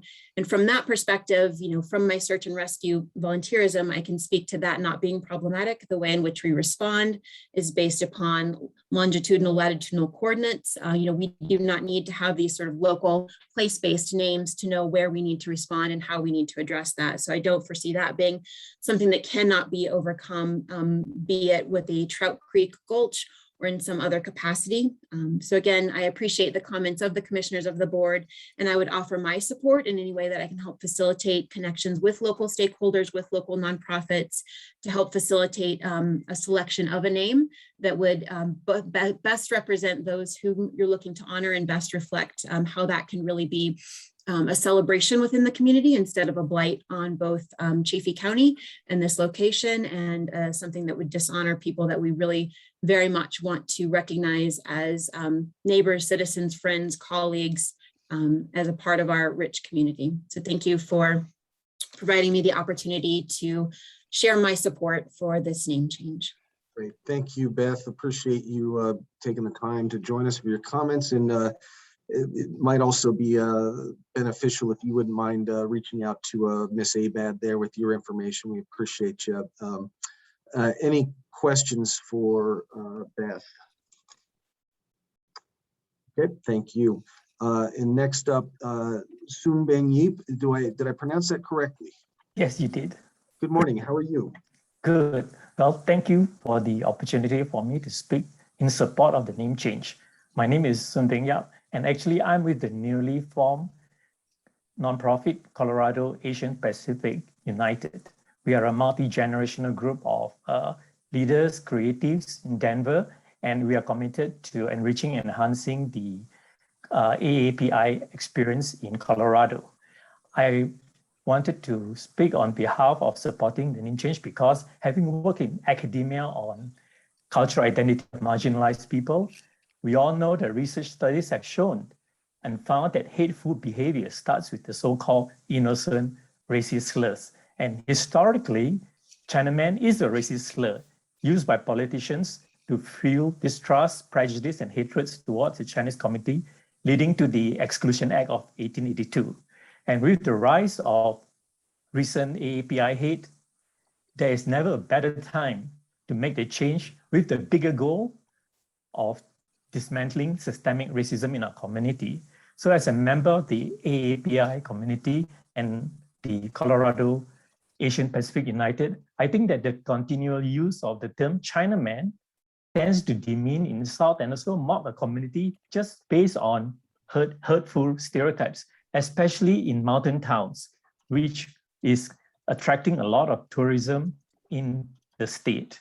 So finally, I just want to reiterate what Governor Polis just noted, that at the end of the day, we're not here to just change an offensive name. We're actually trying to change a community's behavior and remedy a very tainted history in the state. So with that, I want to offer my services if there's any need to help come up with a new name, and that I think that the time is now to do what's right. So thank you for the opportunity to speak up on this. Thank you. We appreciate you taking the time to join us and for your comments. Are there any questions, board members? Okay, thank you. And is there any additional public comment from those that have not had a chance yet? Please raise your hand.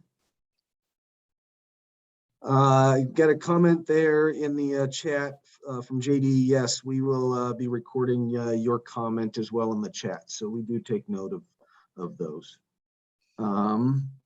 Any additional public comment? Any hands raised? Kate, good morning. Please unmute yourself. I just want to briefly share that I support renaming this location and support the Asian American Pacific Islander community in deciding upon the appropriate name for that location. Thank you. Okay, any additional public comment? I'm not seeing any. We will close public comment for case 5124. Board members, back to you. Any additional comments, questions, thoughts? Dr. Wade, got you on mute.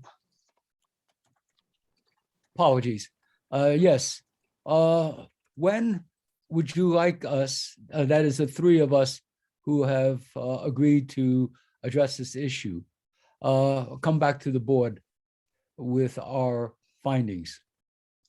So there's we can do this a number of ways. We can kind of just keep this on the docket each month and ask questions about the progress and allow time for some updates about it. Again, as you kind of indicated, we're not under any time constraints. This is serious work and we want to be thoughtful and meaningful in what we do. That said, if you would like a couple of months to sit down and kind of work with some stakeholders, we can just kind of take this up at a later date. Do you have a preference? It depends on the schedule, of course, of our colleagues who are very busy. So I would, in this instance, defer to Representative Benavides and Professor Gonzalez. Representative Benavides. Dr. Wade, thanks for that. And I saw your message in the chat, and that perhaps after this meeting, the three of us, maybe by email, could propose a time, and even to just talk on the phone first to see if we could, who we may want to meet with, and then do that outreach and try to set a meeting. So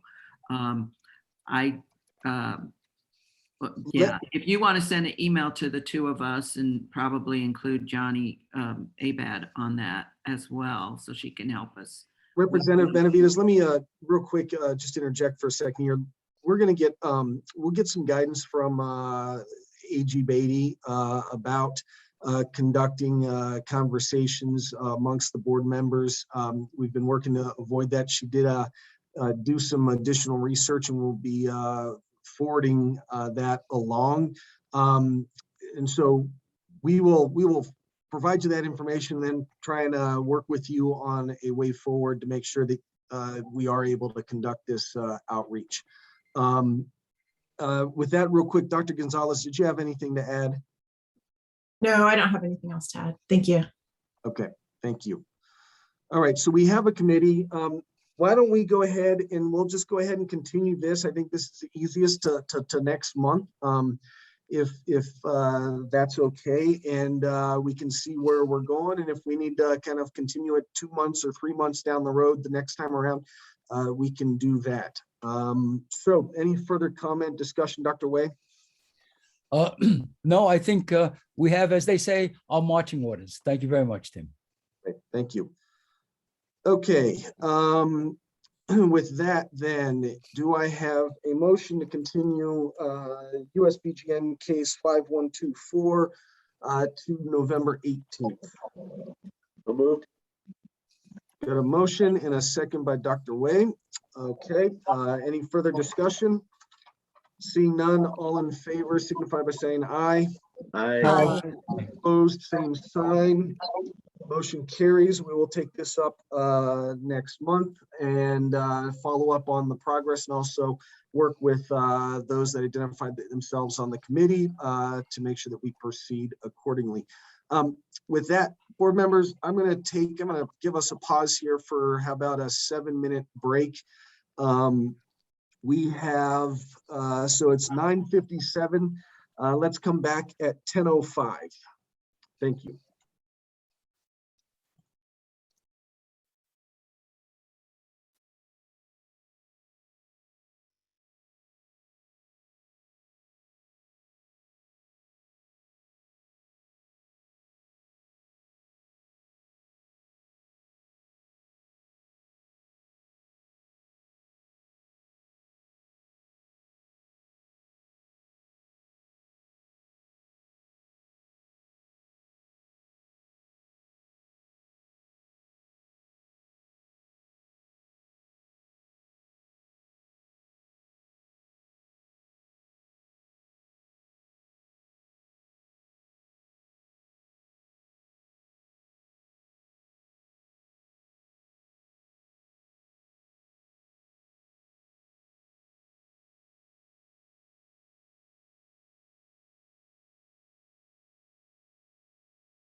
Okay, board members, if I can just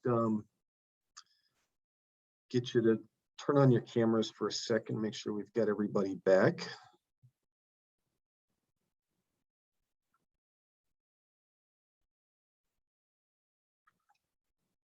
Okay, great.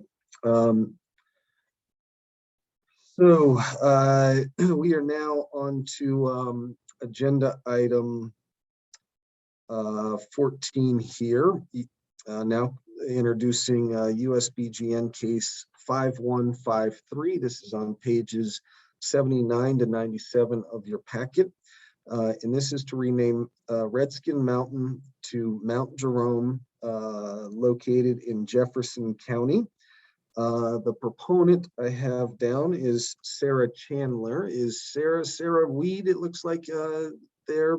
Yes, in the 2 years since I filed this paperwork, I had my own name change. Very good. We appreciate you being here. And if you wouldn't mind, we'd love to learn a little bit more about the proposal that you've submit here. Well, the fact of the matter is, we all know the word redskin is offensive. It has been for years. It's been appealed for years against the Washington football team, which finally stopped using it last year. I discovered in early 2019 Redskin Creek Road in my own neighborhood in Buffalo Creek, Colorado. Tracing that, it leads, of course, to Redskin Creek, which is a proposal I have submitted to the USBGN to have that name changed. Following that, I realized there was also Redskin Mountain. I then thought it would be appropriate to perhaps name this mountain after a female Native American from Colorado. But the women that I was able to do any basic research on, and I didn't go too in depth, but the basic research revealed that most of these people who are known already have landmarks named after them. So without a better option, and with the requirement that when you request a name change that you must submit a suggestion for that name change, I went with my great aunt, Irene Jerome Hood, who was a very talented Coloradan. And if not for her gender, probably would have been widely known and wildly successful as an artist and illustrator. She's someone who's featured on the Colorado Panorama mural in downtown Denver. And the Colorado State Historical Society has done a little booklet about her life as well. Sarah, real quick, I think I mispronounced this. And so how did you pronounce her name? Irene Jerome Hood. Oh, it is Jerome. Okay. Yes, okay. Jerome. Okay, very good. All right. And it looks like we had some outreach to the Board of County Commissioners that supported changing the name. Board members, any questions for the proponent? Representative Benavides. Since that term, as you rightfully say, is a very derogatory negative term towards Indigenous Native people, did you do any outreach to those communities? I did when I made the proposal to change the name of Redskin Creek. I reached out, and I cannot remember who, it was over 2 years ago, but I contacted a Ute organization in the area and asked them if they wanted to take on the task. But I was willing to assist with any of the bureaucracy, but if they wanted to propose the name change for that landmark, and I received no response at all. And so with this one, I decided not to pursue it. I felt like I would get the same lack of response from the organization. I'm just a private citizen. I don't know who to contact regarding this type of thing, but I would say that there is an imperative to get these names changed, these extraordinarily racist names changed as soon as possible. Thank you. Any other questions for our proponent?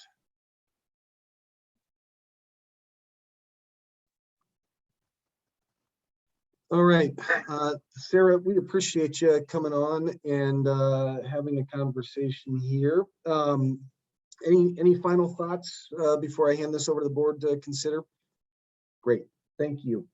So looking at the proposal here, we had some Forest Service feedback. I don't know that we've gotten feedback from the tribes though, so that would be one thing again for us to reach out to them. Board members, any other thoughts other stakeholders we should be working with?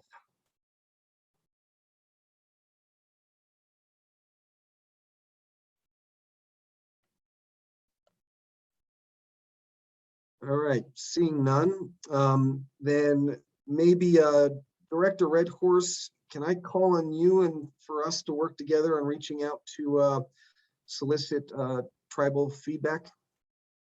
Yes, we can definitely do that. Great, we will do that.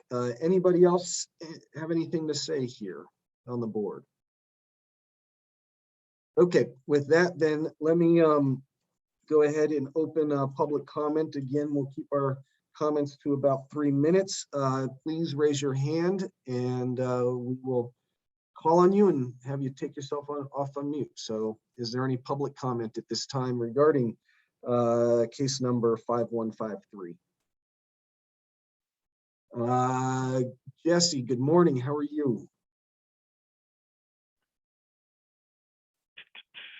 Good morning. I'm doing well. Thank you. So my name is Jesse Ned. I'm the regional cartographer and geographic names advisor for the Rocky Mountain region of the USDA Forest Service. I just want to thank the board for considering renaming proposals for geographic features with offensive and derogatory names. The region supports these types of proposals and appreciates the efforts taken by the proponent as it relates to a Redskin Mountain, an offensive name, and a slur in reference to Native peoples. While we support the efforts thus far, the region requests additional time to convene stakeholders to discuss name restoration efforts as it relates to offensive and derogatory names. The COVID-19 pandemic hit Native communities and tribal governments particularly hard, introducing challenges with communication and lengthier response times. Currently, tribal governments with ancestral ties and interest to the area have yet to respond to the proposed name of Mount Jerome. Communication with tribal governments is relationship-based, so we would like to leverage our longstanding connections to ensure that all the voices are heard prior to making an official recommendation.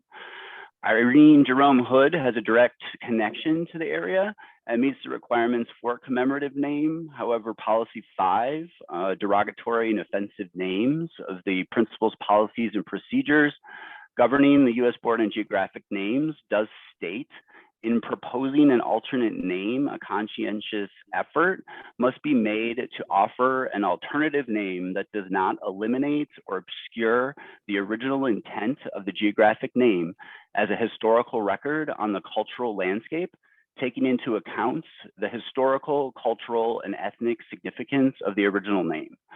While Irene Jerome Hood is a talented and underrepresented female artist in the Buffalo Creek area, and is worthy of that commemorative name, the connection to the Native and tribal peoples is lost with this proposed name.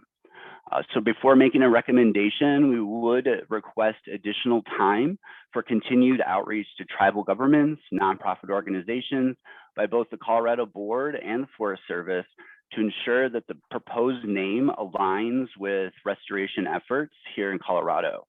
If approved as proposed, the tribes may lose an opportunity to rename a derogatory feature in their favor. And with regard to spelling, pronunciation, and the use of diacritical marks, we all have an opportunity to learn and must commit to educating the public as it relates to the official feature names and administrative names under our purview. I just want to thank everybody for the opportunity to create inclusive and meaningful change here in Colorado. Thank you. Thank you. Any questions for Jesse? Okay, seeing none. Ms. Reed. I have been in contact with Mr. Nett, and I wholly support what he just said. If we could find a way to restore this particular mountain and any of the mountains across Colorado with their original names or with some of feature of their original name, I think that would be of great benefit to our shared history. However, I would also ask that we not allow this name change process to drag on indefinitely. When given all interested parties a chance to respond, I would like there to be some sort of timeline to that so that these name changes do get made in an efficient manner and not drag on for another 2 years, 2.5 years, while we're waiting for these obviously racist words to be removed from our our maps and landmarks. Great, thank you. Any additional public comment? Representative Benavides.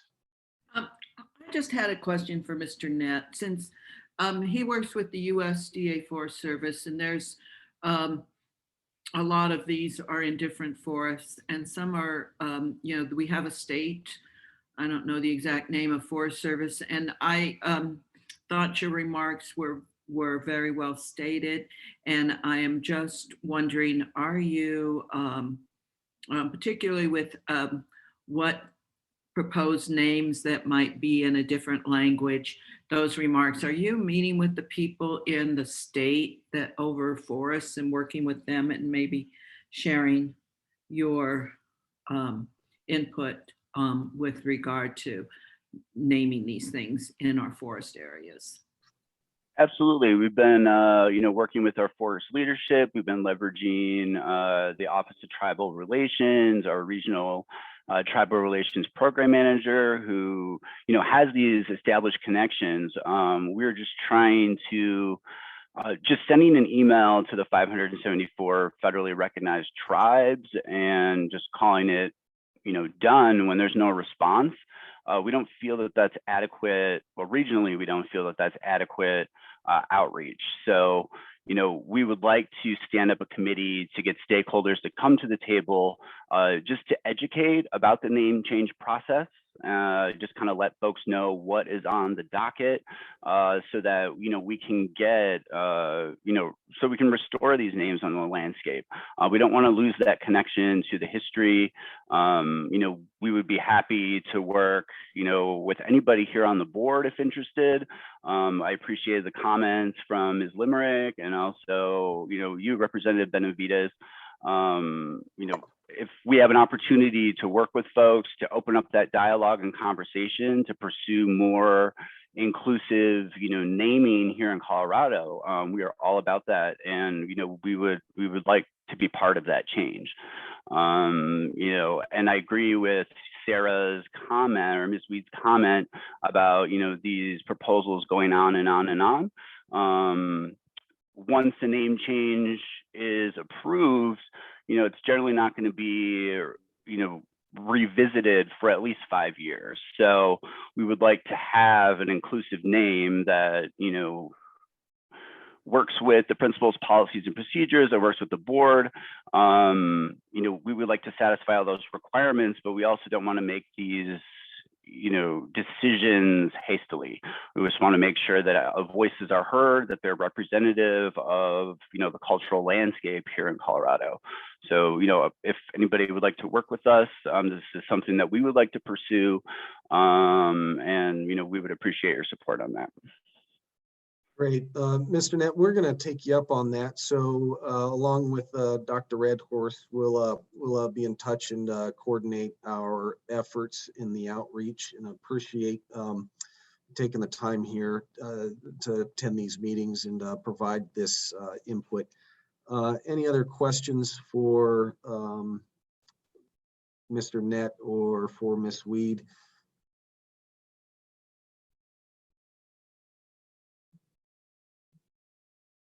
Okay, is there any additional public comment regarding this matter? Please raise your hand. Going, JD, good morning, how are you? Good morning, all.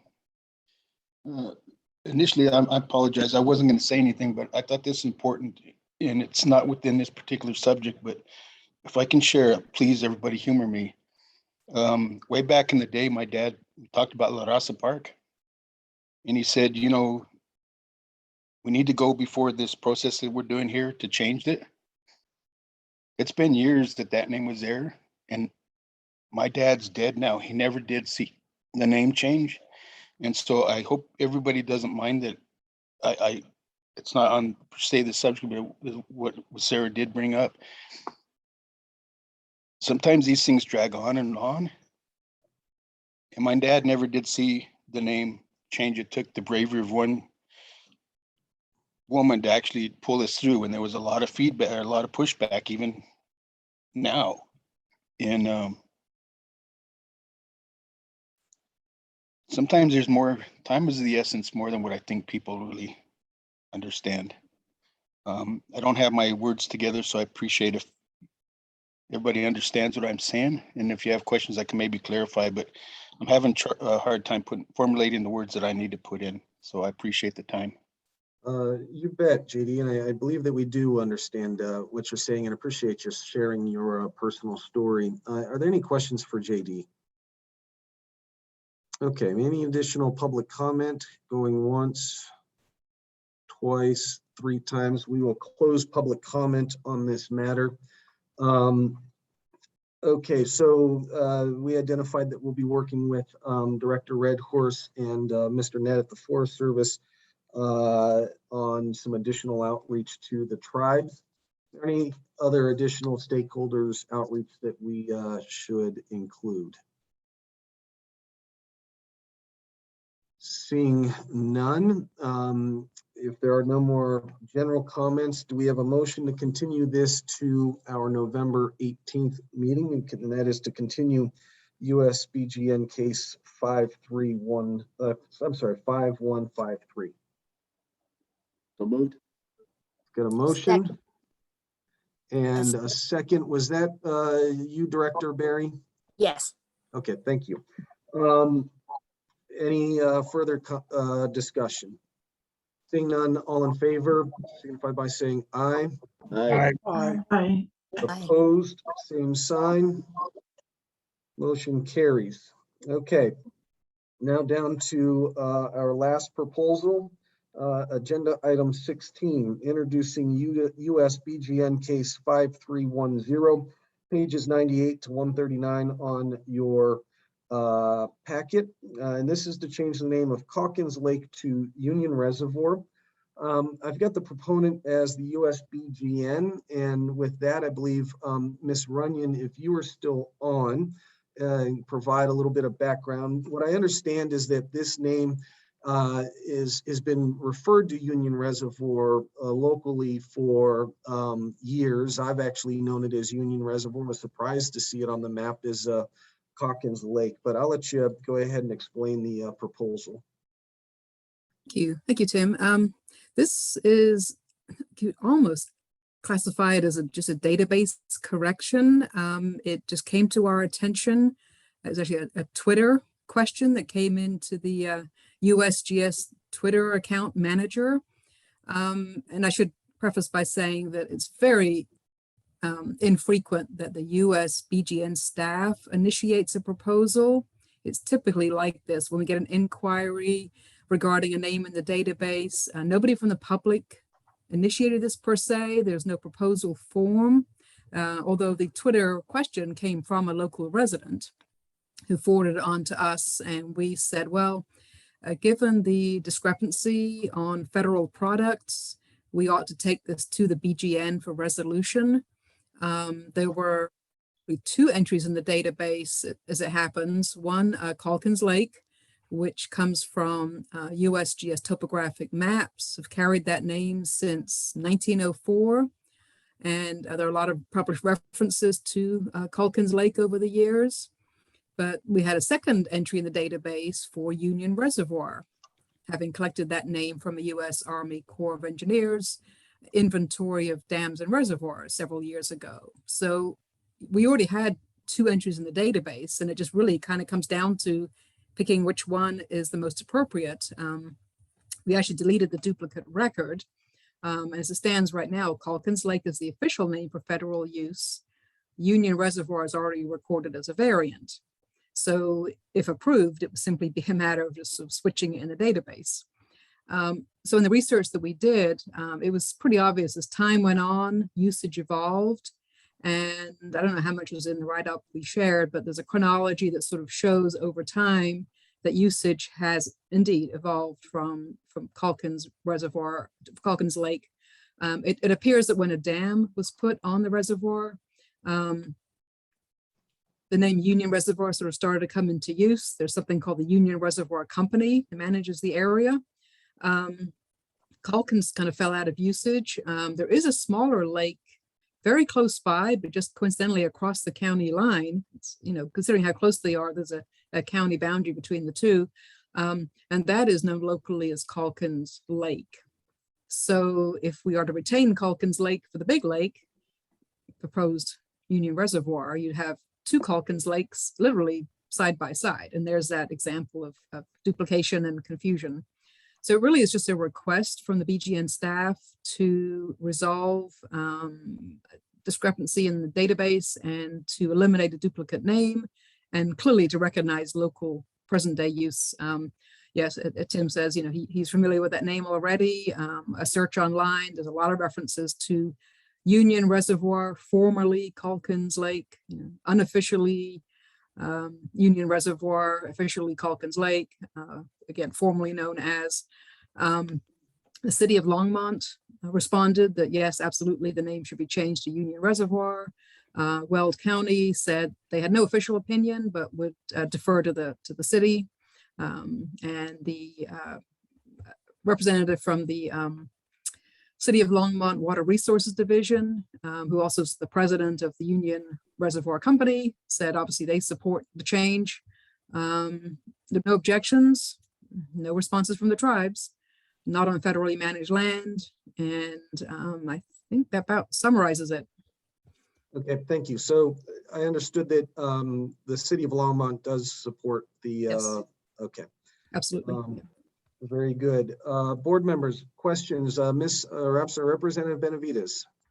Other than local usage, normally these, when you're proposing a name of union, in this case, what does that stand for? I mean, I know there was, I think this talked about the railroad, but why, other than local usage, if we're going to put a name, what is it? Who is it for? Is it about a company? What is the name union come from? I don't know that we ever uncovered the answer to that. I'm just double checking what we sent in the write-up. Let's see. There's Union Reservoir Ditch, 1950. Again, Union Reservoir cited a U.S. Army Corps of Engineers list of dams and reservoirs. I don't know that we ever found an answer. It just seems to be a name that's evolved into local use. I don't know what union refers to. I suppose the Union Reservoir Company, maybe they could help us with the answer. I'm just again skimming this case summary here, make sure I didn't miss anything. Yeah,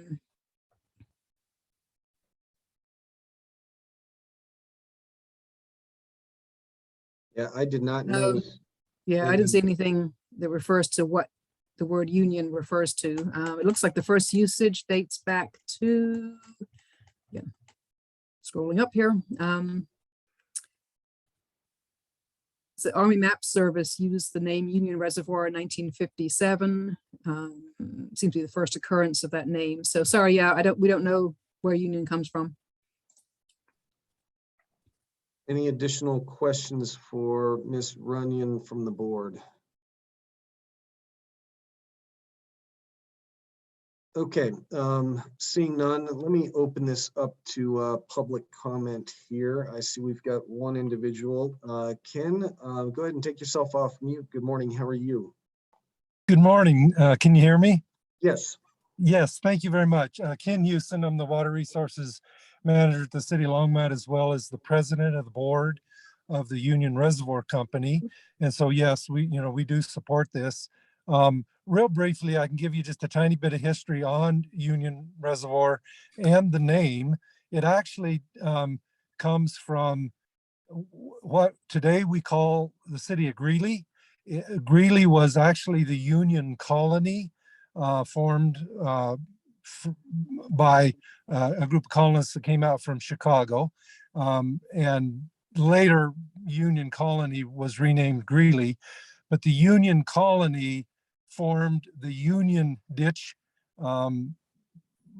right south of Greeley, which later became LaSalle. And the Union Ditch Company operated for about 4 decades, but didn't have a very senior water right on the South Platte. So they came up to the St. Vrain Valley and constructed a reservoir, which they named Union Reservoir. So the name Union Reservoir came about because the Union Ditch built the reservoir, as well as that's the official decreed name for the reservoir in the state of Colorado's water rights. It's Union Reservoir, but it really dates back to Union Colony, which became Greeley. And it's Union Reservoir. Calkins Lake was a buffalo wallow that existed at the location well before construction of the reservoir, but it's kind of at the bottom of the reservoir still, but it was very small reservoir, maybe 10% the size of what is now Union Reservoir. And a lot of history on the Calkins as well, but commonly everybody around Longmont knows it as Union Reservoir. Okay, great. So that provides a little bit of more historical context. We appreciate that, Ken. Representative Benavides, you have a question? Yes, Mr. Houston, what did you say your capacity was? Something with water?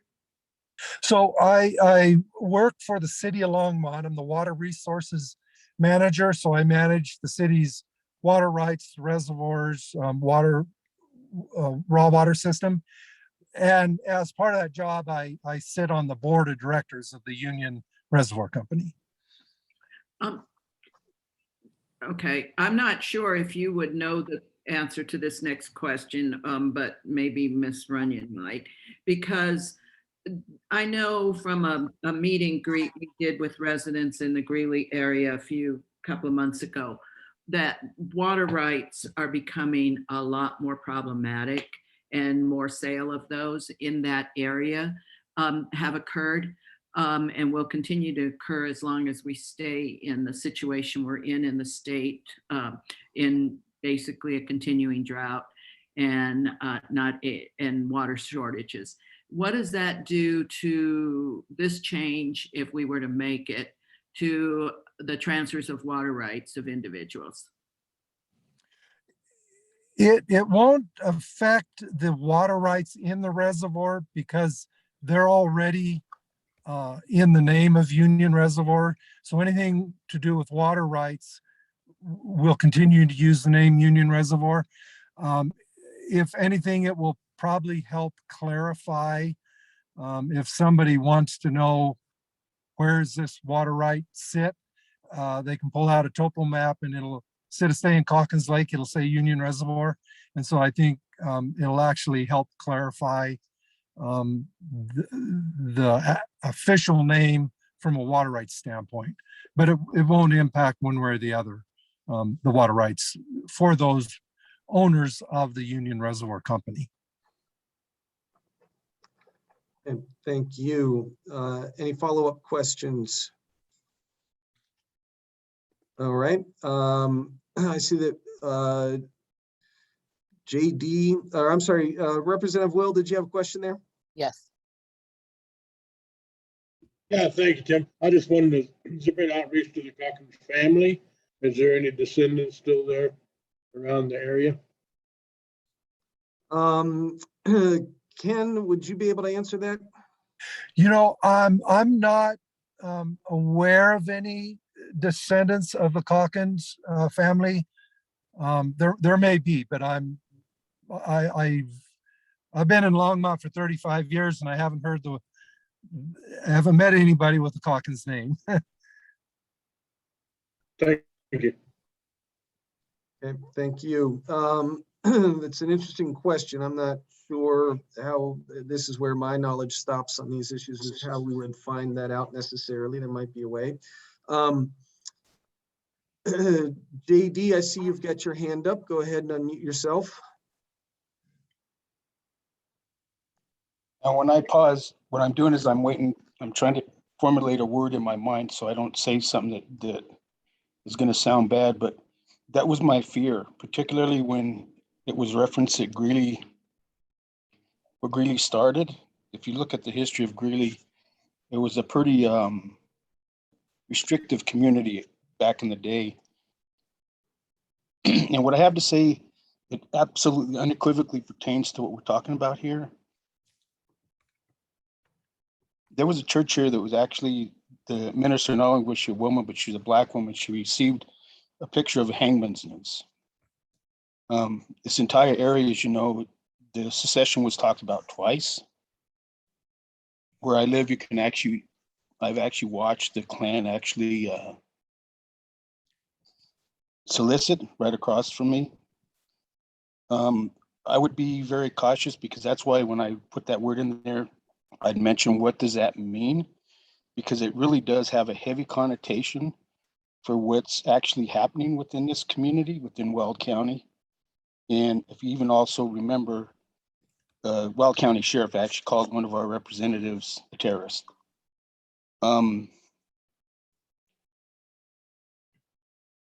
This is one that I'm definitely going to stand against. I think we need to get away from that type of verbiage, and particularly to see what Greeley history is. There is a town, I wish I can remember it right now, just east of here, was a Black community that they're trying to regenerate. I think we should endeavor to go in more that direction and pull away from the idea of the segregation, where we have a community that actually wants to secede to other, even to annex into Weld County or something like that.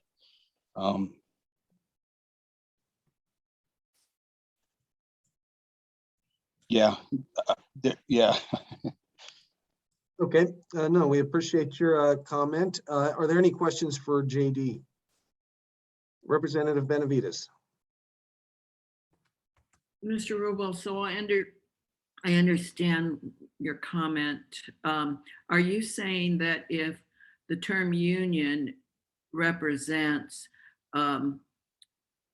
settlers in Colorado from Union forces? I'm guessing. I don't really understand that context either. But if that's where they're from, and because that could be part of the roots of a lot of the tension over the years ongoing in the Greeley area, that we should look into this more before we just adopt that name. I'm just trying to rephrase your comments so I understood them correctly. Mr. Rubel, go for it. Sí, todas.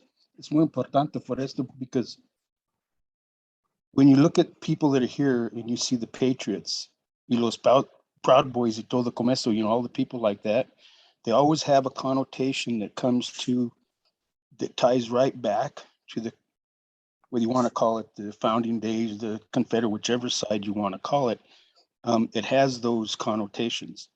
So yes, we definitely have to look and see that some of those words have meanings, because if you ever see me, I look white to most white guys. I've actually been invited to join the white supremacy groups, and that's how I know they're here. And even though, like William mentioned earlier, the hate that's being expressed throughout the entire nation, those no bueno. I mean, this is not good. And so the names, even though they sound benign, y todo eso, you know, things like that, they're not. They actually mean a lot. And there's a lot of stuff going on within a community that people don't see. And even me, the reason I know this, you see, when you run for town board, which I did, and I was on planning commission stuff, you see the underbelly of communities, and what you see sometimes isn't what's represented out on the inside. So even though Ken may think that it's something that's benign, or like it may not have a heavy meaning, but within a community, it means something more than what you think. And just so you know, there is in fact cross burning and stuff like that. So this is a precarious time right now, and these things, it's muy importante. I mean, this is a time we're going to have to make a decision. And yes, I'm absolutely scared, even for my own self. Thank you. Board members, any other questions or follow-up? Mr. Chair. Yes, I'm sorry, Director Garcia. Thank you, Mr. Chair. Mr. Robolt, it's Rick Garcia. I have a question for you. I'm the Executive Director of the Colorado Department of Local Affairs. So I know you're not the applicant here, but part of the process is if there's opposition to name changes that are new names, as we've learned in this previous agenda. Ideally, it would be great to have a suggested name or suggested names come forward as part of the opposition. Would you have thoughts about what an appropriate or more appropriate name would be for this particular application? Mr. Rubel, please. No, did I hear right? But didn't Ken say that there's already a name? It's just the idea of actually putting a stamp that union, because didn't he say there was that other name on it? There's currently, it's I think technically it's referred to on some official documents is Calkins. This it's been referred to as union. If I understood Director Garcia correctly, he's asking if you might have another idea in terms of a proposal, understanding that we have to consider what is being proposed to us. And so it'd be at some point, if we do want to entertain a different name, we'd have to have another proposal. So the question to you is, do you have anything in mind? Director Garcia, did I characterize that correctly? Yes, Mr. Chair, that's accurate. Thank you. So Mr. Rubel, back to you. Sorry. That short notice, but yeah, that was short, but there's a place that I go to ceremony sometimes, and it's called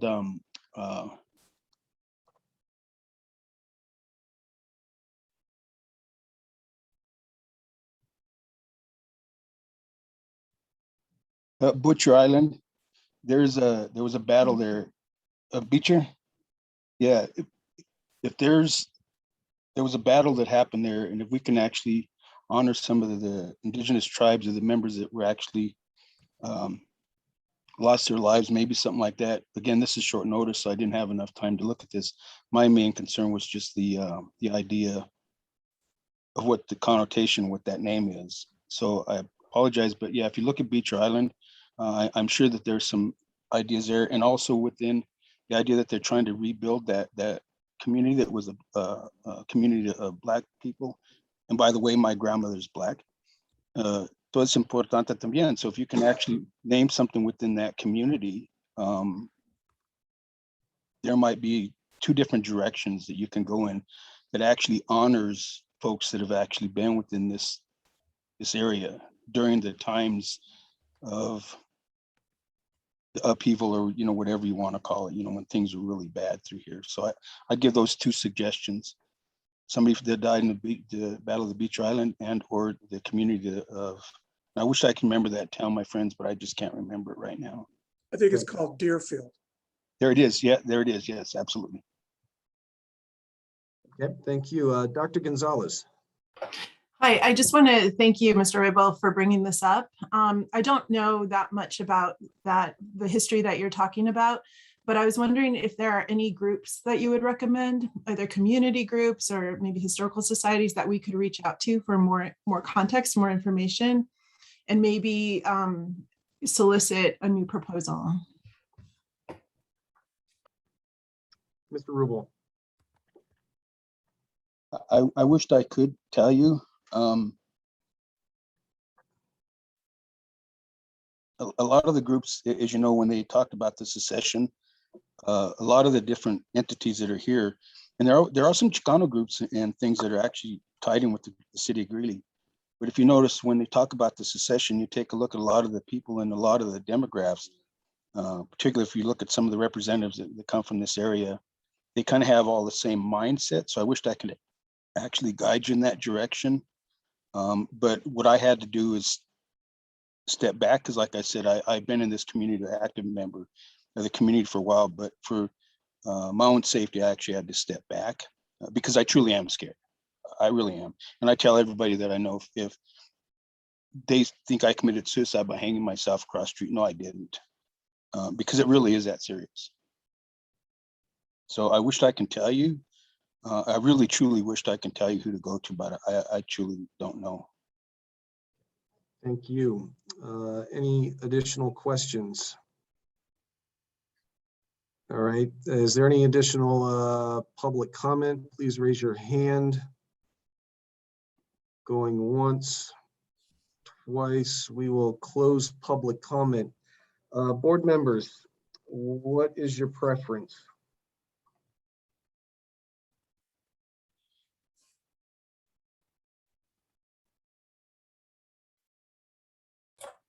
Well, Representative Benavides.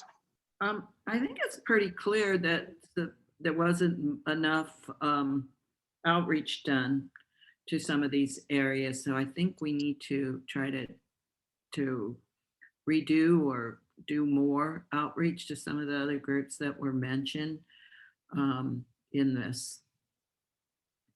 Dr. Gonzalez. I was going to say the exact same thing. Thanks. Okay. In regards to some of this additional research, is there anybody on the board that would like to work with us on performing some of that outreach and identifying those groups that we should reach out to? Mr. Chairman, it's Rick Garcia. I'd be happy to help identify some of those groups. I don't know that I necessarily can directly participate in suggesting new names or different names, but I'm happy to make some contacts if that's going to be useful to the overall process. That would be very useful. I appreciate that, and we'll take you up on that offer. Director Barry, did I see you come off mute? Yeah, I'd be happy to help out. Okay, great. Is there anybody else? Representative Benavides? I could at least, like I said, we did a outreach thing a couple of months ago from our Latino caucus and reached out to some local groups, including the professor in Greeley doing the research and the outreach on Deerfield. I can get those names to you of some of those groups. Okay, that would be fantastic. Dr. Gonzalez. I can also help with some names at UNC. Okay, that's great. And then Ms. Nelson, is that you on the phone? Yes, it is. Can you hear me? I can, thank you. Please. I would suggest talking to Dr. June at the University of Northern Colorado. He has all the history on Deerfield, extensive history, plus the national, let's see, there's another national organization working on that particular area of Deerfield and Greeley. But Dr. June really has most up-to-date information on Deerfield. Okay, Ms. Nelson, do you know Dr. June? If you want me to, I'll contact him. That would be fantastic. Thank you. Mm-hmm. Okay, so I think we've got a number of the board members here that we will work with on some additional research, and then we will also thank you, JD. I see your comment. We will definitely keep you in mind in providing some assistance, and then Director Red Horse will also work with you in reaching out to the tribes. Great. Any further comments, board members? With that, do I have a motion then to continue this to our November 18th meeting? I so move to continue this to our November meeting. Thank you. Second. I'll second. All right, I think we got I'll let Commissioner Chimino second. Commissioner Chimino's got the second. Thank you. Any further discussion with that? All in favor signify by saying aye. Aye. Aye. Aye. Opposed? The motion carries. Very good. Okay. This now brings us, let's see here. AG Beatty, we do not have any executive session or need for executive session, do we? That's correct. We do not. Great, thank you. So we are now on to agenda item, we don't need agenda item 14, or I'm sorry, 19. So agenda item 20, we will open this up to general public comment. Again, we ask that you limit your comment to 3 minutes and ask that it be respectful. With that, please raise your hand and we will call on you. Tim, good morning. How are you? Hey, good morning. Thanks for letting me give a small public comment, and super exciting to see the board kind of work through all the different issues for all the different names. And yeah, I just wanted to kind of keep it at the top of mind that I support the name change in Mount Evans to Blue Sky. And it looks like it will probably involve a ton of work. I mean, there's 5 proposals. I think it's the best one out of all those 5s. And I just wanted to, give another plug. Thanks so much for your guys' time. Appreciate it. Thank you. Representative Benavides. Thank you. Tim, could you identify yourself and where you're from, or if you represent someone? Oh yeah, my name's Tim Swales. Don't represent anyone. I live here in Denver, Colorado. Just a private citizen. Thank Thanks. you. Any additional public comment? Seeing none, we will close public comment. And that brings us now to adjournment here. Board members, actually, before we adjourn, Ms. Abad identified when she sent out the packets that we are approaching the end of the year, and we had these meetings scheduled monthly on the third Thursdays at 8 a.m. to 11. I think we are able to continue that for the November and December schedule. December would be on the 16th. If I'm wrong about any of that, especially for our legislators, let me know. But then looking at January, I think we're going to have to consider altering our regular meeting schedule. And so just some thoughts, ideas. I don't know if there's any comments about how this has been working at 8 a.m. on the third Thursday of each month. I know that we do run into some conflicts. I don't think that that's going to be entirely unavoidable with a board this size, but are there any general thoughts when we come to January? Representative Benavides. Could we do a doodle poll or whatever those are for January? Because I know the 3 of us we're gonna be in session at 8 o'clock on Thursday mornings. So we're not gonna be able to make that beginning in January, but to kind of get a sense of what times and dates would be good. Yeah, we can certainly do that, and we kind of thought about doing that. Are there, is there any framework that you might be able to provide us, Representative Benavides or Representative Will or Representative Exum, in terms of some times that generally might work for you that we could poll everybody else on? May not know that unless we've got, I don't know if we've got the your legislative calendars kind of set with the committee hearings and the floor work that goes on. Representative Will, let me go with you real quick. Yeah, thank you, Tim. It's tough with the with committee hearings to determine when we might be available because we're all on different committees. Okay, Representative Exum. Yeah, might be the same comment. We're all on different committees, and it'd be tough to forecast a time. I know definitely during the day or afternoon probably wouldn't work just because of our commitment to committee hearings and floor work. Okay, thank you, Representative Benavides. I was just going to agree with both of my colleagues that we usually have late nights the last month or so once we have committees going, but usually the first couple of months, the committees, maybe evening before. Last year we had some evening meetings of this commission, like starting like 6 or so, maybe sometimes, particularly Monday, but maybe Monday through Thursday, to propose evening times that others could make. Okay. Those are probably the most likely the 3 of us can make.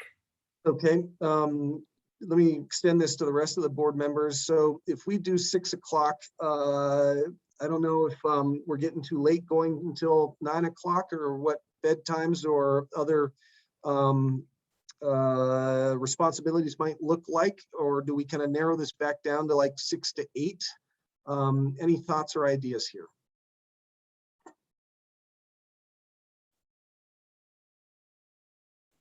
That timing works for me. Okay, thank you, Ms. Nelson. Works for me too.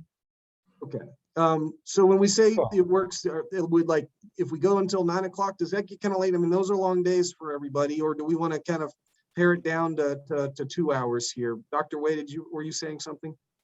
Oh, no, I was simply saying, sure, I can make it. Okay, we can play around with some times. Representative Benavides. I was gonna say, we often go much later than 9, so I think, we have a lot of work on our plate, and that we could always pare it down later, but I wouldn't pare it down right out of the gate. Okay, so we'll send out a doodle poll with, I'm sorry, Representative Will? I was just saying, I agree. 9 o'clock's fine. Perfect, and we'll get some doodle polls out. We'll look at the 6 to 9 timeframes in the evenings there, and look forward to the responses, and got a couple meetings to kind of get this set up. So thank you very much. And with that, board members, do you have any other comments, thoughts before we move to adjourn? I'm sorry, Commissioner Chimino, did you come off mute? It's a move to adjourn. All right, that's a motion to adjourn. Is there a second? Second. All right, second by Dr. Wei. Thank you. And any further discussion? Hearing none, motion to adjourn, signify by saying aye. Aye. Aye. Aye. Opposed, motion carries. We stand adjourned until November 18th at 8 a.m. Thank you, everybody, for joining us today, and board members for the conversation. Look forward to working with you in the future. Have a good day. You too. Bye-bye.